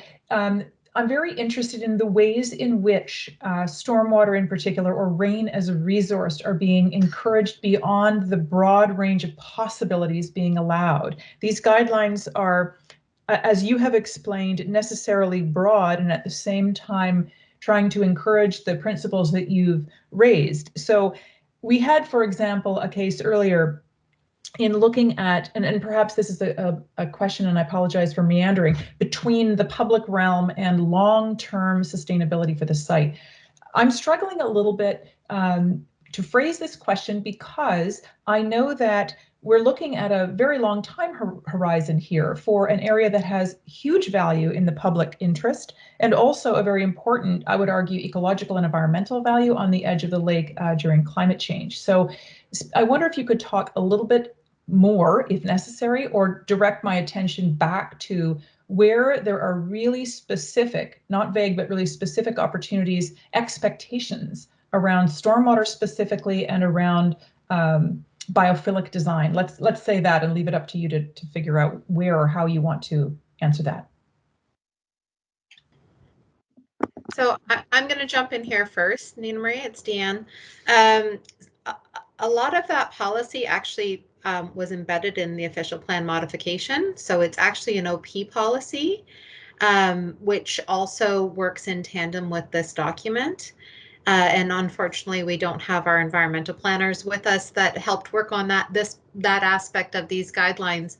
But it ties back to those official plan policies, and the, I guess the goal is for them to be addressed and demonstrated in the master planning process as we work through it. But we are looking at how do we collect the stormwater and on a campus-wide level, and where does that stormwater go, and how does the same thing on how do we sort of clump or organize the vegetation, knowing that our typical sort of approach to, okay, you've got a frontage and you have this many trees and this much spacing, knowing we have film friendly streets, as well as some of these, camp areas. I think we're going to have to look at a clustering system as we work through the master plans for these, and that work has begun. We are in discussion with Pinewood. We're not at a stage where we can share that material, but the bar for much of that is not in guidelines. It's actually embedded in policy for this area. Thanks, Deanne. As a planner, I should know that, but it's always helpful when new design guidelines are being proposed for you to thank you for talking about the alignment and hierarchy of plan and policy here. I think if we know that the policy is actually more robust and supersedes this, then that helps. I think that'll help direct some of our comments as well. Thank you. Okay, thanks. Fatty, you want to go next? Yeah, I have a couple of quick questions. I think Nina Maria asked the main ones that I have, but I have a bit more specific ones. Do we know anything about the state of the dock walls along the ship channel? Are they in good state? Do you anticipate that they will be repaired, upgraded, changed? That's actually probably a comment to our Create-TO partners on this. There is intention, and Joe might be able to hop in here. There needs to be some refurbishment done for them and reinvestment, and I think Create-TO is working on that with their consultants, who happen to be DTAH right now. So these things are sort of moving along in parallel, but Joe might be able to add some additional info for that information to this. Thanks, Deanne. I can't give you a detailed report of the condition of the dock wall, except to say that I understand Create-TO does have a budget for some repair. And I think that what I was alluding to earlier, and I want to link both the question about stormwater the ecology of the place a bit as well, with the kind of physical nature of it. I think in examining the early, let's say, occupation, ideally, of the ship channel promenade, considerations like obviously the condition of the dock wall, its continuing moorage, which I understand is reasonable, by the way. As I understand it, there's no big giant challenges with the dock wall, but also to Nina Marie's question, in the public realm, particularly beyond the private or leased spheres, given the nature of soils historically, both in terms of environmental condition and water saturation, groundwater conditions. The stormwater design aspects of this are very special, very challenging, both short-term, long-term, and while these guidelines, kind of try to frame the challenge, I think there's a lot more thought and consideration to come in that sphere. Okay, thanks. Fatty, any other questions? Yeah, just another really quick but very different question about the retail and how it's imagined to be managed. Is this would be kind of like one big entity that owns, rents, manages, leases storefronts? Is it run by, or are they kind of a series of imagined as independent owners? Like, how does the interface between these retail entities and the film studios themselves would function? Because I would imagine it would have an impact as well on both the type of retail that will be there, but also the form of these buildings. So with regard to retail, any of the ownership malls that would have to be established through the development by any of the landowners, and they would have to make that determination. So we don't have that level of specificity within the guidelines. We just provide that particular direction about where we're focusing and the type of retail that and the guidance actually on how that retail could be designed to interface with the public realm. But like I said, there's a diversity of owners in this area, and it would actually be something that the owners themselves would have to make that determination. Okay, thanks. Keep moving forward here, Jenna. Thanks, Paul. Thanks for the presentation. I just have one point of clarification. In your presentation, you talked about the integrated design approach to the master plan, and I want to make sure I understand this properly, that what you're saying is, I guess, each precinct or each land ownership parcel, you're going to do an analysis of where it might have some deficits and address those deficits in another area of the overall PIC core area. And the reason I'm asking is, if that is the strategy, it seems essential that analysis is baked into the process so that each development addresses not only the positive aspects, but also the deficits. So Jenna, it's Dan. We only have a couple landowners, and so it is pretty limited. But we did expect to do it based on a land ownership. So Pinewood site would be considered at a master plan level, and then the Basin Media Hub would be considered at a master plan level, and that we are granting some flexibility for those larger landowners to have to work within their site, not outside their site. So they on the site as a balance, they have to balance out the larger site, but we're not going to have sort of the cross between landowners is our thinking right now on that, because it would be too hard with externalities, for someone to do a great job and someone not, and to sort of deal with different owners. So that's what we were thinking. Okay, thanks, Deanne. Just one follow-up question. So within that, then, is there an a conversation going on to track per parcel per owner, so that the overall vision and performance level is captured? I wonder if I could help to try to answer that, Deanne. The idea, Jenna, where you have a large parcel, as with Pinewood and the New Basin Media Hub, is that the initial master plan identifies all of those targets, that the purpose of the master plan is to provide the larger vision. And now as individual development applications come along, they get measured against that larger vision. And to your point, both subjectively and objectively with respect to performance. Thanks, Joe. Okay, Yeah. thanks. Okay, Pat? Any questions? I don't know. It's very complex. Well, I guess just one quick question about existing buildings. And I know there's a FedEx building, right? Is there?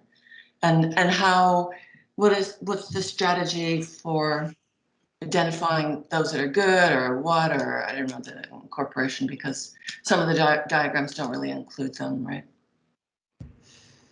Or is there any opportunity there that? I don't. Go ahead. Oh, go ahead. I'm happy to just, I'm happy to speak specifically on something like the FedEx building. And I'm not a city official, just a consultant here, but the FedEx facility exists, as we've all come to know, especially these days. It seems to have become a very important part of our lives.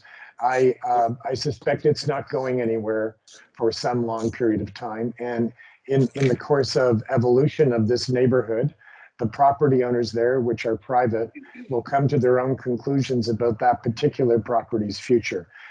However, and so I think, Pat, to your point, there are very few existing buildings here. There are a couple of tiny heritage pieces. There is something called the Sun Oil Building that's along Basin Street, but fundamentally, the context has incredible existing buildings. The Hearn, for example, the transfer station on the north side of Commissioners. The industrial infrastructure is certainly physically present and informative. But beyond that, I would say it's a clean slate, and evolution will happen rapidly. Okay, thanks, Joe. Matthew? Thanks, Paul, and thank you for the presentation. I was just wondering, and I apologize, I was not around for the June 20th, 2020 presentation, but has there been any consultation done with Indigenous rights holders or Indigenous film and television studios?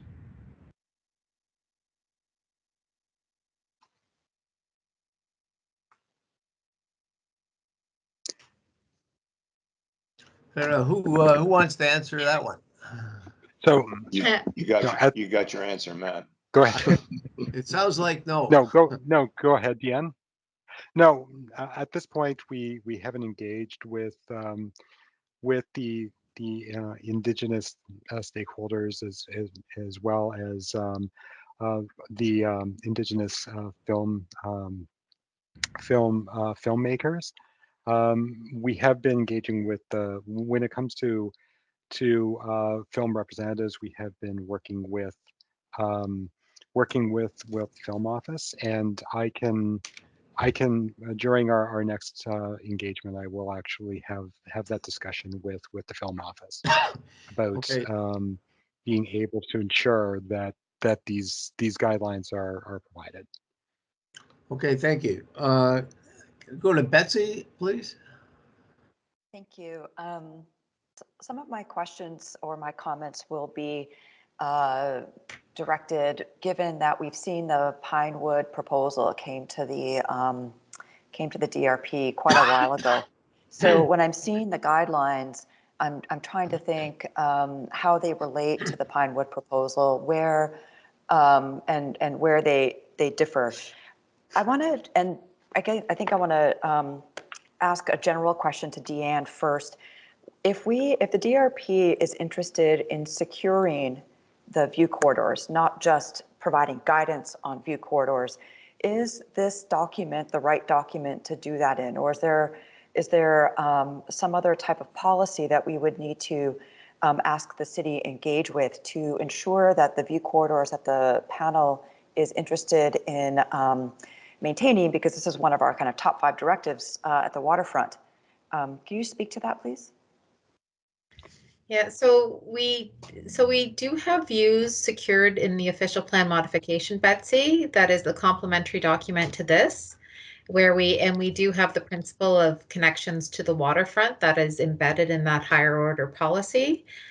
So in the view sort of image that I showed, we showed the sort of north-south views, and we also showed sort of the horizontal views or the to the Hearn. So there's sort of a different level of them, and I didn't get into them in detail, but we, you know, Salter Street, we work so hard on Pinewood to protect in terms of that corridor. I know, you know, we've been working to protect the Logan corridor as well, as well as those north-south. So we are working, a lot of them are in the protected views.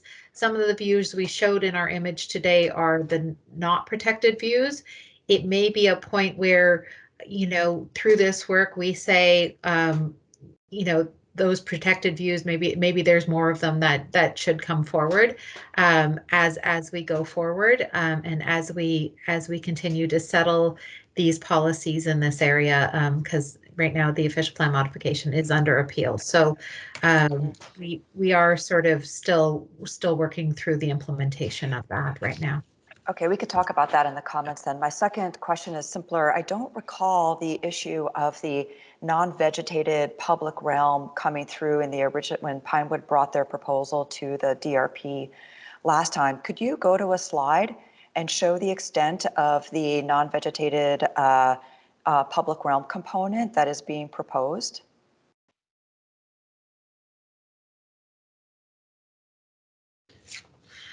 Well, right now, Pinewood isn't bringing, like, we're in negotiations with Pinewood on their master plan, and so we will be looking at this in detail as they come forward. So this is kind of setting the framework for which to evaluate their master plan as well as the official plan modification. And we do have, you know, areas. I'd say the one we've struggled with is the future ship channel, where we know we have some blank facades on workshop buildings, and then how to deal with them and how to design the promenade in a way that we can have a vegetated edge in front of the places that don't engage. And that, you know, the new Don roadway edge should be pretty animated, as with but we are still working on how we balance this, and we're trying to work that through in the master plan process. So this is sort of you know, the principles we'd like to use to guide the master planning process as well as our official plan policies. Right, but just for example, how much of the perimeter are they asking to have no plant material? Like, is it Commissioner Street? Is it the waterfront? No, it's I think with the new phases and the sort of what we're looking at now, there's a lot of animated edges. So Pinewoods, and we look forward to when we can bring it to panel and start having those discussions. We're looking at a significant more amount of vegetated edges than what we've had in the past, and some rethinking about how to move buildings and arrange them so that those edges are engaging. So I think, you know, under new leadership, we are kind of meeting minds, but we will. Unfortunately, we're not in a position to kind of disclose that yet. But we look forward to bringing it to panel and then having that discussion around that perimeter edge. But I think there will be more animated edges than non-animated edges that we've seen in the past, Betsy. But we haven't landed on it. Sorry to interrupt. I don't know, Betsy, if you have any other questions. If so, no, just keep going. Oh, okay. I want to move to Jeff. He has to leave at 12, and give Jeff a chance to ask a question, and perhaps you could also share any comments you have, Jeff, before you have to go. Yeah, absolutely. And I think maybe my question will sort of indicate the comment that I was going to provide. So carbon and energy is going to be the big one. You've mentioned it. With the master planning approach, it would suggest that a district thermal energy network is probably a pretty important strategy. There's a number of ways to do that, but looking at a district energy system with some sort of heat exchange. So I'm wondering, is that on the table? Is that even on the table as a precondition to the development where the developers are then plugging into that district thermal network? And then are there opportunities to co-locate some specific uses? And you mentioned obviously, IT data centers need a lot of cooling. They generate a lot of heat, are really good for district energy heat exchange. And if not, I mean, maybe there's already in the plans, but community uses like swimming pools that need dehumidification, ice rinks nearby, there's parks nearby. Are there opportunities to put in those kind of uses that would be really complementary to that sort of thermal network? Thanks. Okay. Jeff, we're still exploring it. I did not write that section, but our group and our environmental team did, but I'm going to point you in the direction of section 8. We have a whole sustainability section in these guidelines, which talk about energy efficiency and net zero carbon, low carbon thermal networks exactly. We have guidelines on them, and low impact development and biodiversity. So we have written all those sort of things right into these guidelines that need to be considered as we're doing the master plan. Okay. In addition, the Portland's official plan modification does include very robust policy regarding energy efficiency and thermal networks. Not Yeah. section 12. Yeah, no, that's great. I think I was just more thinking about the role of the city or a group like Enwave coming in and installing that ahead of time, decoupling that from the development, and basically then running it as a utility or a local improvement charge business model. But that's great. Thanks. Okay, thanks, thanks, Jeff. I'll take that as a question and a comment. So while we're on sustainability, Kevin, do you want to go next? Thank you. Are not the latest sustainability guidelines from Waterfront Toronto in force here? They are. Okay, thank you. Okay, let's try and speed it up. I want to make sure it's 12 o'clock now, and I know some people do have to absolutely leave by 12:25. So if you could try and keep your questions brief and focus the comments, we can get through this. George. Okay, I have three questions, and they're sort of not related to one another. The first one is I was surprised at the hope to locate entertainment venues here, since I hadn't imagined the precinct becoming that normal. Entertainment in the precinct now? We heard you, George. Sorry. Was I not heard? Are there any entertainment venues in the precinct already?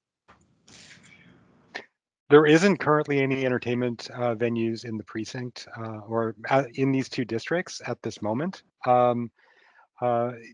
Like was stated earlier, most of this land is vacant or underutilized industrial lands. Right. Okay. But when we were working with some of the landowners, including Pinewood Studios and Creatio, as well as economic development and culture, this area was identified as a potential area for entertainment venues for a number of reasons. One was that it is regeneration, though it is effectively light industrial, and it is buffered from residential uses or other uses that may cause complaints. In addition, this area is planned for an LRT network. So in the future, you would have much easier access through transit into this location. And also, like I indicated earlier, there is the opportunity to bring people down here to entertainment venues to experience the content that is being developed, including potentially using this area to showcase some of the films that would be at the Toronto International Film Festival. Okay, George, you have other questions? Yes, two more. The second one is in the tall building section, it referred to a separation distance between tall buildings of 40 meters. I mean, I'm just wondering why the number 40 when elsewhere in the city you seem to be doing 25. So here, I think we say right in the official plan modification and in a number of our policies that we envision this as a mid-rise district, which is punctuated by some taller buildings, and that we are looking to maintain that separation. So it's actually embedded in our official plan policies, and it's trying to get at that the more robust sort of mid-rise buildings down here, and that was based on a strategy of those buildings being, in the framework plan being easier to achieve the environmental performance. We've struggled with the environmental performance on some of the taller buildings, George. May I just add something quickly, George? The Villiers Island, for example, development also will have 40-meter separation distances. And Deanne and Anthony can correct me, but I believe the McCleary district, yet to be designed in detail, will also. So that City Council, I think in 2017, determined that the new districts in the Portlands would all have more substantial separation districts to, I think, set the role that towers would play in these new neighborhoods a bit apart from, say, the central downtown, as I understand it. Okay, third question, George? Yeah, and the last one's a little more ambiguous, and it sort of follows on from what Betsy, the line of questioning Betsy was doing. Like if we take the secure perimeter issue, you showed a whole variety of strategies which might be employed. This is a question just as to do with what are the teeth of implementation? Like, how does it get settled which one is chosen and what is the extent of the ones chosen? So it's a process question rather than a content question. And it's not, other than just your skill at cajoling people, it's not clear to me how you achieve your results. Okay. We still have the master plan that needs to be approved down here, George. So our sort of process, and Anthony, he's the process expert here. Our intent was to use the master planning process as a way of implementing, that sort of strategy. Okay. Can I keep moving on in the interest of time here? Peter and Bridget left for questions, and then we're going to go to comments, and I'm going to start off with Nina Marie and Fatty because they have a time limitation. Peter? Could I go first, Paul? Because I need to leave, and I'll be brief. I've got a question. Okay, but we're still on questions right now, but I'll make note of that. Yeah, I'll make my question really comment fine. Okay. Go ahead. So first of all, I appreciate the challenge of designing a public realm when the whole place is evolving. I actually think that I want to make sure that whatever infrastructure is needed to ensure that this Water's Edge promenade sets us up for a good future is, for me, really key. I'm thinking of like, if, is there the ability to have pop-ups in this area, needing hydro and water and great lighting so that there could be special events along this whole long perimeter. They may not be year-round or permanent, but the idea that you could stage like festivals and things like that, but the infrastructure is there to allow for these future uses. Whether it's temporary or permanent, I think is a question mark, but needs to be there. And then in the discussion about the turning basin, the park at the end of the turning basin, there was a huge conversation about people being able to touch the water directly. And I think there was a whole set of reasons in that park why that was not possible. I think about the east side of the turning basin, that whole strip that's grass right now. And is there a way in the master plan that you build in the potential for places to touch the water, things that float in the water, ways of kind of, again, for special events, expanding the territory by floating pieces combined with the infrastructure that is already there. So I appreciate all the efforts, and I think the guidelines are really key, because when the last time when we had material presented about this area, it was very hard for this committee to comment. We were kind of working in a vacuum. And so these are really important things that you guys are presenting to really give a kind of reference point. And the fact that you only have 2 stakeholders or a kind of limited number, and the fact that there's no industrial goods crossing over this public promenade on the north edge, so key.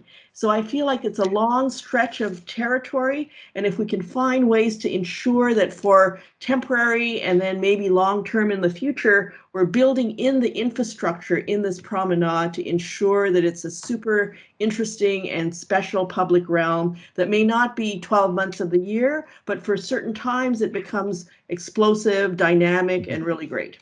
So Great, those are my thanks, comments. Thank you. Thanks, Bridget. I'll treat those obviously as comments. We go to Peter for any questions. I have one question. So that was an hour-long presentation, and fully 40 minutes of that was about the secure perimeter. Yeah. I didn't hear any conversation or any guidelines or any concern about the 3,000 to 5,000 people that are working there growing to 10,000. Why on earth? We never look at a project and don't think about the inhabitants of the project, don't think about whether it's a condo or an office building. We talk about how they get there, how they leave the site, how they access transit. We talk about open space. We talk about healthiness. We talk about access to sunshine. We talk about sustainability, all of those things on every other project. How come that is not in this presentation? So I can answer that. The guidelines actually address those issues, and many of those issues. What we were focusing on in this presentation was some of the aspects which are quite unique to this area, and some of the challenges, especially the interface. The interface between any of the developments, especially in the larger developments that are going to have to manage those edges. But the guidelines do address those issues, and unfortunately, we didn't have time within this presentation to really provide the guidance that was in those guidelines within it. And well, like it was one of the indicated, longest presentations I've ever seen on this panel, and you didn't have time to talk about the inhabitants. Yeah. I'd have a slightly different reaction to your question, Peter, and I'd ask you to clarify it if you wouldn't mind, because I don't quite understand it. If I could respectfully, I did speak to the growing number of people here. The framework for the public realm that we're working within, that these guidelines are meant to negotiate, has already been established by Council in 2017. The approach to the use of lands here is also as an employment district, and in the particular nature of it, I think has been described. The opportunities in the public realm are limited, and I think we've tried to identify where those are, how important they are, and potential approaches to take to, the Water's Edge Promenade, for example, and the Turning Basin. And so, Peter, just bear with me. I just respectfully, I really want to understand your question better. I'm sorry we've disappointed you, and I just need to better understand how we've done that. Sorry. Thank you. All right. Can we I thought my question was clear. What about the people who work here? Well, what exactly are you asking about them, Peter? Please be more specific. Are you asking where do they go for transportation what? access, health, open space,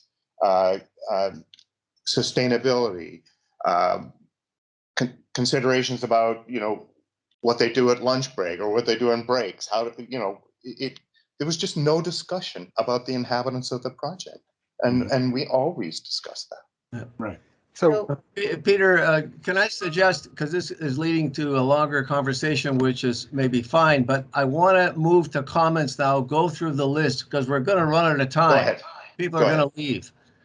Okay, I want to start off with Nina Marie. She has a time constraint, please. Thank you very much. I'll try to be quite succinct. Actually, Bridget made a number of the comments that I would share, so I'm not going to repeat them, but rather emphasize just one big point for me. I think that there could be a considerable leeway with some of these design guidelines if we framed the importance in a kind of priority order of the public realm around the view corridors, which Betsy talked about and others have spoken about, as well as that really important promenade around the water. And in particular, with reference to that, this is an area that we have to expect over time will evolve and change, not just the industry itself and the way films are made, but that use of the water's edge during a time of intense change, climatically, biophysically, and so on. I know that we're all planning with that in mind, but making that very explicit allows us to contemplate this integrated design approach, which has many materially progressive qualities, but also to bring in future thinking about adaptive reuse. So maintaining that infrastructure that we could call public, accessible, and opportune, I think is really critical. I think Bridget phrased that perhaps more lucidly and articulately than I did, but I think you know what I'm talking about. So let's just really thinking about this area for the public in the long term, well past the shape and containers of the film industry that are in the moment in the foreground. I'm not sure how you wish to address that, but I think it's important to be said here at the committee. Thank you very much. Thanks very much, Dana Marie. Fadi, please. Yeah, thank you so much. Super complex and important slides, both from an economic and environmental perspective. So I really appreciate the complexity of creating a design guidelines, urban design guidelines for a unique place in the city. I think the clarity on how the land ownership and site management will adhere to these guidelines and to the master plan and how to enforce it and how it interfaces with the need to uphold and prioritize a high quality, robust, and accessible public realm is really the challenge here, and how access to the water, both for the residents, but also, as Peter mentioned, for the thousands of employees working here, is really important. I think there's really another important opportunity here if CreateTO will need to upgrade and rebuild these dock walls to integrate sustainability and resilience strategies within them for these upgrades, and to think of how those could be coupled with public realm design elements. I think these are just really important things that need to go hand in hand. And I'll just leave my comments to that. Thank you so much. Okay, thanks, Fadi. Jenna? Thanks, Paul. I think in the interest of time, I will say that I agree with my panelists and just want to second their comments. Thanks. Okay, Pat? Yeah, I just, if it's possible to turn to the slide that has the aerial view that I guess was produced by Skidmore, Owings and Merrill. It's a kind of conceptual aerial view of the sites. So this is sort of a comment and a question. to what extent, so what is this actually? I must have missed it early in the presentation. Is it the beginning of a master plan? Why was it done? Let me go to that slide. Well, that's really a question, but.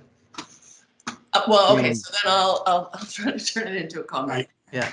What I'm seeing here is, you know, a really expansive, animated, vegetated edge along the shipping channel, both the south side and wrapping around the west. It looks like it actually, so I'm just wondering, what is the relationship of this image? It also shows a lot of continuous built form, so that the whole issue about secure perimeter kind of disappears because it's got a lot of street wall. It also has a kind of, when I look at it, a granularity on the inner streets that seem like it speaks to the sort of porosity, mid-block, kind of more intimate kinds of open space that would be much more collegial, campus-like, friendly in the winter, better microclimate. I mean, I just think this image has so much to speak to that is obviously included in a very, very comprehensive design guideline. But I feel like there would be, the whole guideline thing would be better served if it could, you know, refer to some sort of master planning or something that really, so that it's just not, it's just such a mammoth document that it could somehow be tied back to something, even, you know, this image being worth 1,000 words. I mean, one can tear it apart in certain ways, but it really does speak to something that sets a tone, sets a kind of a little bit of an architectural language. I think you could even kind of debate it at the level of design excellence. So I would just encourage, if this is a draft, that that image sort of be, you know, used as a way of critiquing the design guidelines. Okay, thanks, Pat. Matthew. Thanks, Paul. I just wanted to start by emphasizing how important this part of Toronto is to not just Indigenous people, but to our relations, and has been for thousands of years. This area formerly, or what we now call Ashbridges Bay, or formerly called Ashbridges Bay, was a highly productive site for that supported human life, but also our animal relations, and the connection between land and water is extremely important here. I think that I have 4 recommendations for you. The first one is obviously to engage in a meaningful way with, an ongoing way with Indigenous rights holders and interest holders in this area. It's I wish I had got to speak to you back in 2020 to encourage you to do that, because I think it's imperative in Toronto, but specifically on this site in a very real way. And the second recommendation I would make is that there's some sort of land and water acknowledgement at the beginning of this document, understanding the importance of this specific place. And this kind of ties into ideas about Indigenous placekeeping in this area, which I think is missing from the document as well. And I would encourage you to speak to people about this. It's going to help enlighten this document as much as it can at this time. The fourth piece, which I think is a little bit short in your presentation or in your document as well, is the heritage portion. And we often leave heritage as only built form, and it's unfortunate that there's not more of an in-depth dive to what was here prior to us actually infilling and building on this site. I think that could help inform how we approach the other areas that my colleagues have been speaking about, our connection between land and water, how we deal with that in a resilient way. So there's lots of clues to be had through engaging with Indigenous communities and the values that they can bring towards this project. Okay, thanks, Matthew. Kevin, any additional comments? I just there was a bunch of commentary on maybe the challenges that everybody was encountering with, you know, trying to quote unquote raise the bar for energy efficiency. And I just wanted to comment that I feel that the guidelines, especially waterfront sustainability guidelines, they mandate the tier 3 compliance for example, energy, operational energy, and carbon operational carbon compliance, and it's good guidance. And you know, even though these buildings don't fall within typical typologies, even the Toronto Green Standard references other more in-depth standards like the zero carbon standard, which gives guidance for some of these buildings for operational carbon compliance. And I guess I just want to comment that asking and mandating that these proponents adhere to these standards is good and I think clear. And I just want to reinforce that I think the guidance is there. Okay, thank you very much. Betsy. I will speak to the view corridors and the perimeter fence. While we have seen the lots of projects come through that discuss secure fencing, the FedEx project was one, and then the early Pine Woods proposal was a second. There tends to be less ambition when the project ends up getting delivered. Is there a way in the design guidelines that you could secure robust kind of design pieces to be at that outside edge of the perimeter so that we don't end up with, say, weak lines? It's very hard to discern from the planimetric sketches that you have what the kind of fulsome design intent would be. And given that this is a design guideline, I would like that language to be stronger. As well with the view corridors, there's lots of slides that show main streets coming through, but then large pink blocks of area where the grid isn't shown at all. So at one point you said that the grid will be respected, but if the grid isn't drawn in the guidelines regularly over and over again, then there will not be a grid to be respected. So I would encourage you on slides like the PIC core height strategy slide, I think is one of them, to actually draw the grid in, draw the view corridors in, and have every drawing that talks about one thing reinforce other pieces of the project so that pieces of this document can't be wielded to negate other pieces of the document. My suggestion would be to secure the view corridors, not just one or two, but actually do an analysis of the view corridors that have been protected across the waterfront and maintain the same frequency and rhythm in these two large parcels. Thank you. Good, thanks, Betsy. George?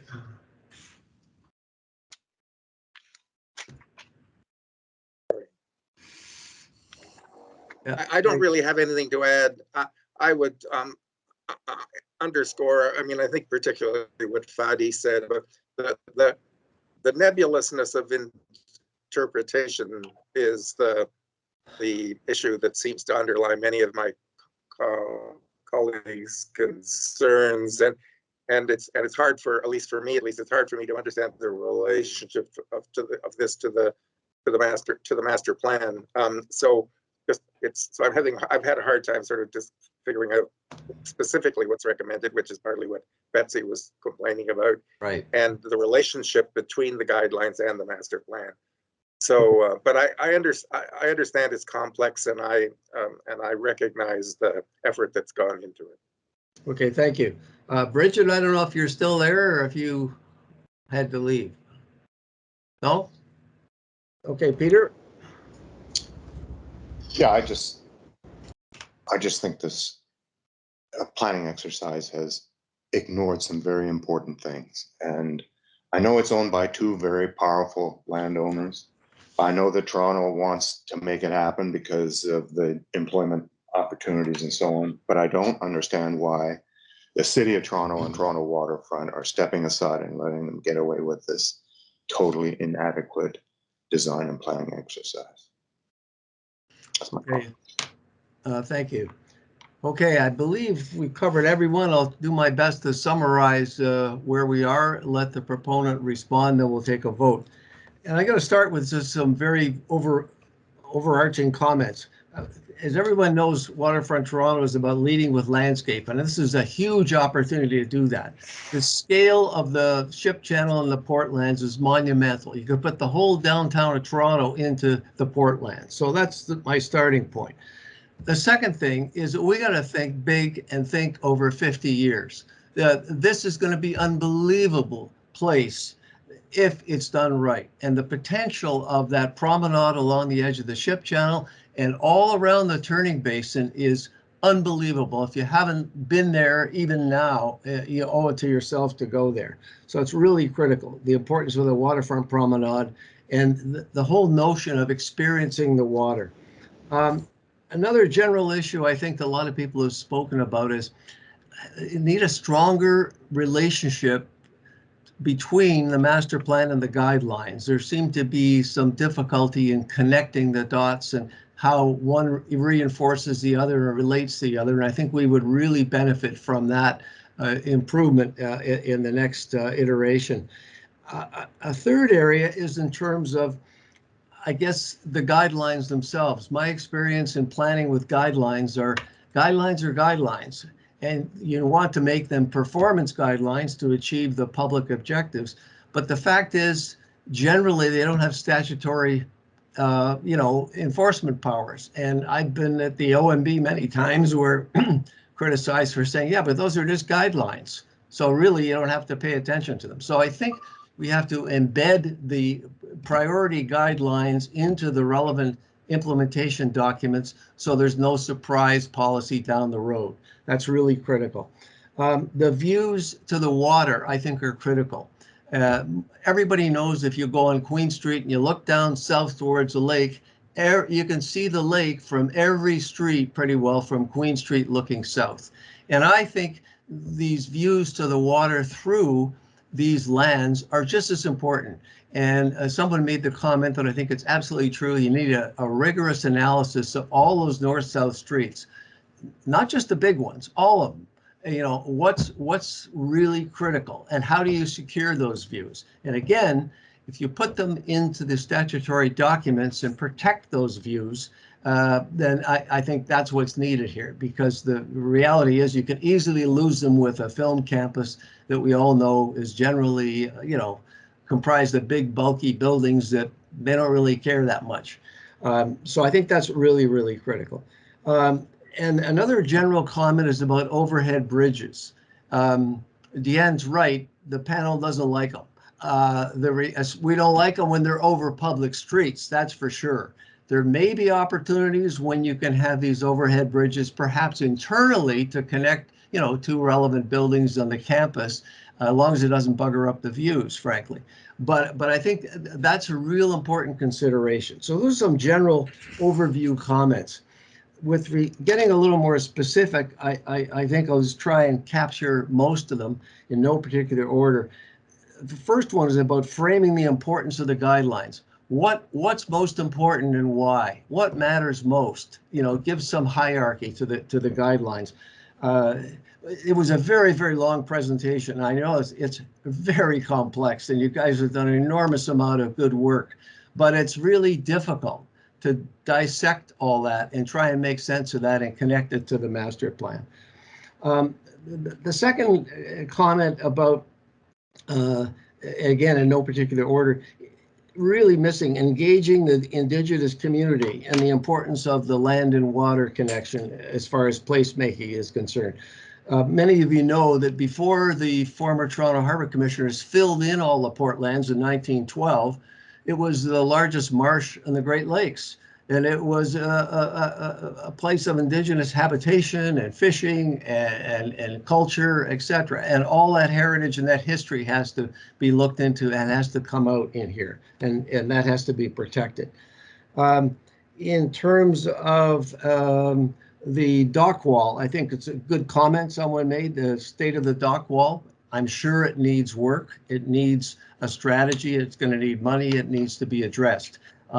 For that promenade, obviously, and the turning basin experience to be achieved successfully. Various comments made about the teeth of implementation, which sort of goes to the comment I already made about guidelines and the power of guidelines versus something embedded in zoning, something embedded in the official plan, et cetera. And again, my personal experience from history reinforces that.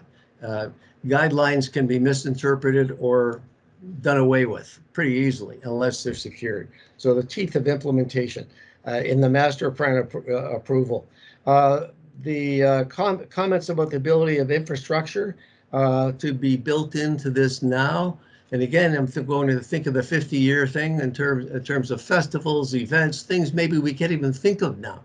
You want to be able to have all these kinds of activities and celebrations. And I can see, you know, over the future. I mean, this would be one of the most amazing places anywhere. This ship channel and turning basin. Again, as I say, it's the whole size and scale of downtown Toronto. So all of those things I think need to be thought of and built in. Ways to touch the water, ways to experience it, very important. You know, I've had an opportunity to go down the entire ship channel in a very small little dinghy, and it's unbelievable, the potential of what could come there in the future. So all these things need to be thought of in a lot of detail. Energy, a comment about district energy opportunities goes without saying. And I think the overall comment about the concern for who is going to work there, visit there, live there on Villiers Island, et cetera, I think this will be very, very well populated, mainly by visitors as well as employees. And I think the comments that were made about that, we could certainly benefit from greater detail on how all that will be integrated, how it will work, what's the experience going to be, et cetera, et cetera. So many comments. I've tried to capture most of them, I hope. But you know, it's a lot of work. It's very complex. It's a huge area. But boy, this has to be really done well, and we have to give clarity to the interpretation. So I think I'm going to stop there. Those are the comments that I've heard from the panel, and I hope it's helpful. Give the proponent, I guess, Joe, it's over to you, or Deanne, an opportunity to respond as to what you've heard from me and from the panel members. I'm happy to start off a very brief reply, but I appreciate it's been a very long morning. And I think I first of all want to apologize on behalf of our team for the length of that morning. We could have made that presentation more concisely. I wanted to just say a few very brief things in relation to a couple of terrific comments, valuable feedback overall. Pat, to your question, yes, the Hackman/SOM proposal is a master plan. It was the result of specific requests that put together a whole bunch of ambition about the kind of place that the City of Toronto wanted this to be. And that image, which I appreciate is not much yet, it's not public, is just a teaser of the aspiration that the collective city team has for it. Peter, I take your comments most particularly to heart. A couple of observations about them. One, in my experience at least, I would just honestly say to everyone here, this approach is not being driven by landowners.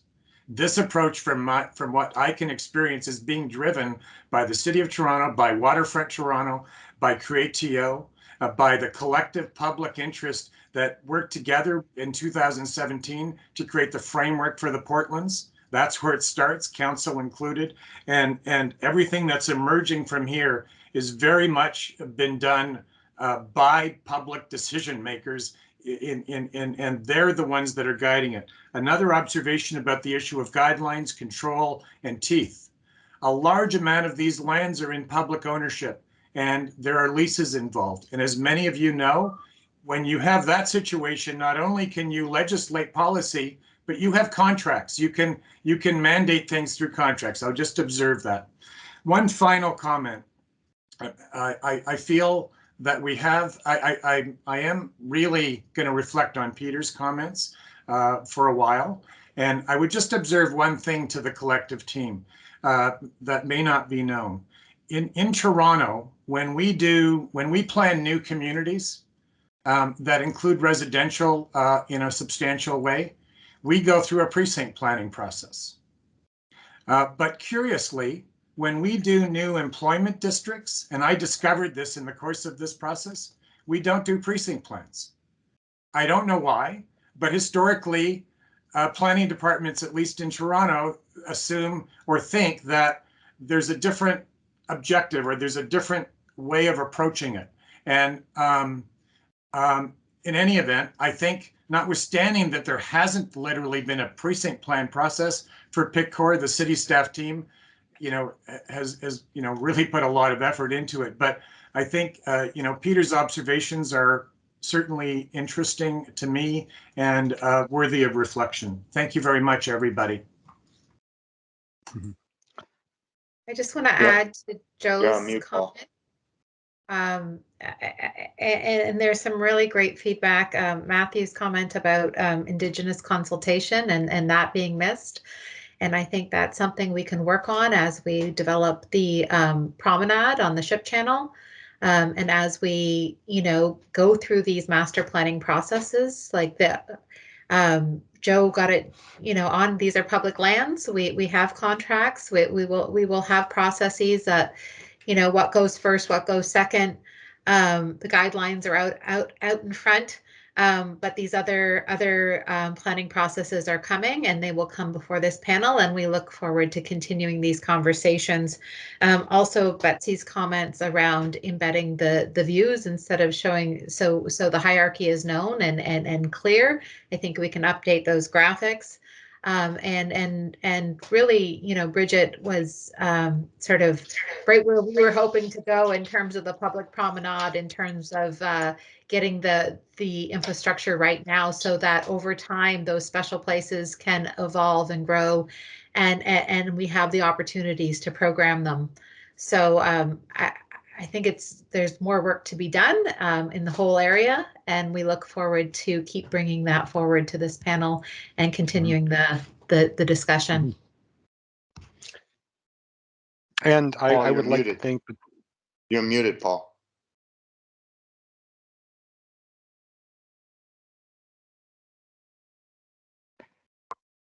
How's that? Better. Oh, what do you know? Everybody's tired. Thank you for that comment, Deanne. Obviously, these are draft, complex, lots of work done, but as you said, a lot more work needed. And I hope our comments have been helpful. So it remains just to take the vote. And I think under the circumstances, I would move a motion of conditional support, knowing full well that this is draft, and I hope all our comments will be taken to heart, as I'm sure they will, and we'll have an opportunity to see this again. Does anyone wish to disagree with that, or is there support for conditional? I disagree with that. I think we need to send a strong message here, and a message of non-support would tell them that they gotta really search hard for a better answer. This is in a major piece of Toronto. Okay, thank you for that. Is there anyone else who would like to speak to the non-support motion? Yeah, I'll add into that. I think that there's a huge piece missed with the Indigenous consultation and understanding the importance of this place, specifically within Toronto. It's something that needs to happen, and happen in a real way. Okay, thanks, Matthew. Okay, hearing no further comments, I guess we need to take a vote. 2 votes for non-support. Actually, I want to support Matthew, so I will move over to that vote, please. Okay, thank you. I'll keep going here. Is there anyone else who wishes to speak? So we have 3 votes for non-support. I think I'd like to make a non-support again in support of Matthew's comments in specific. Is that Jana? It's Jana, sorry. Yeah, Jana, okay. Okay, I'll try again. I'll pile on too. It's Pat. Pat? Yeah. Okay. Anyone else? Okay, let's take the vote then. The vote for non-support, I have 1, 2, 3, 4, 5 votes for non-support. And the vote for conditional support, you raise your hand or indicate.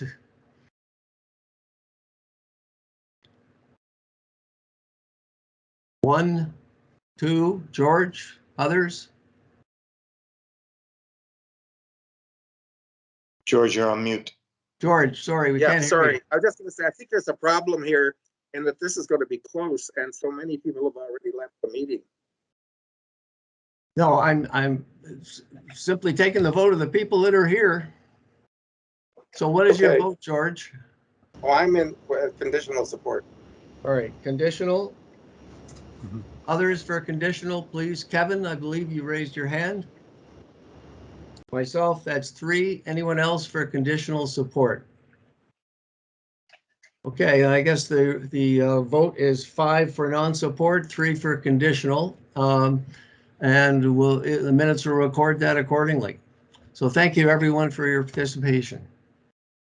Thanks a lot, Joe, Deanna. We will see you again. Okay, bye-bye. Thank you. Bye, everyone. Bye. Bye, Dan. Thank you. Thank you.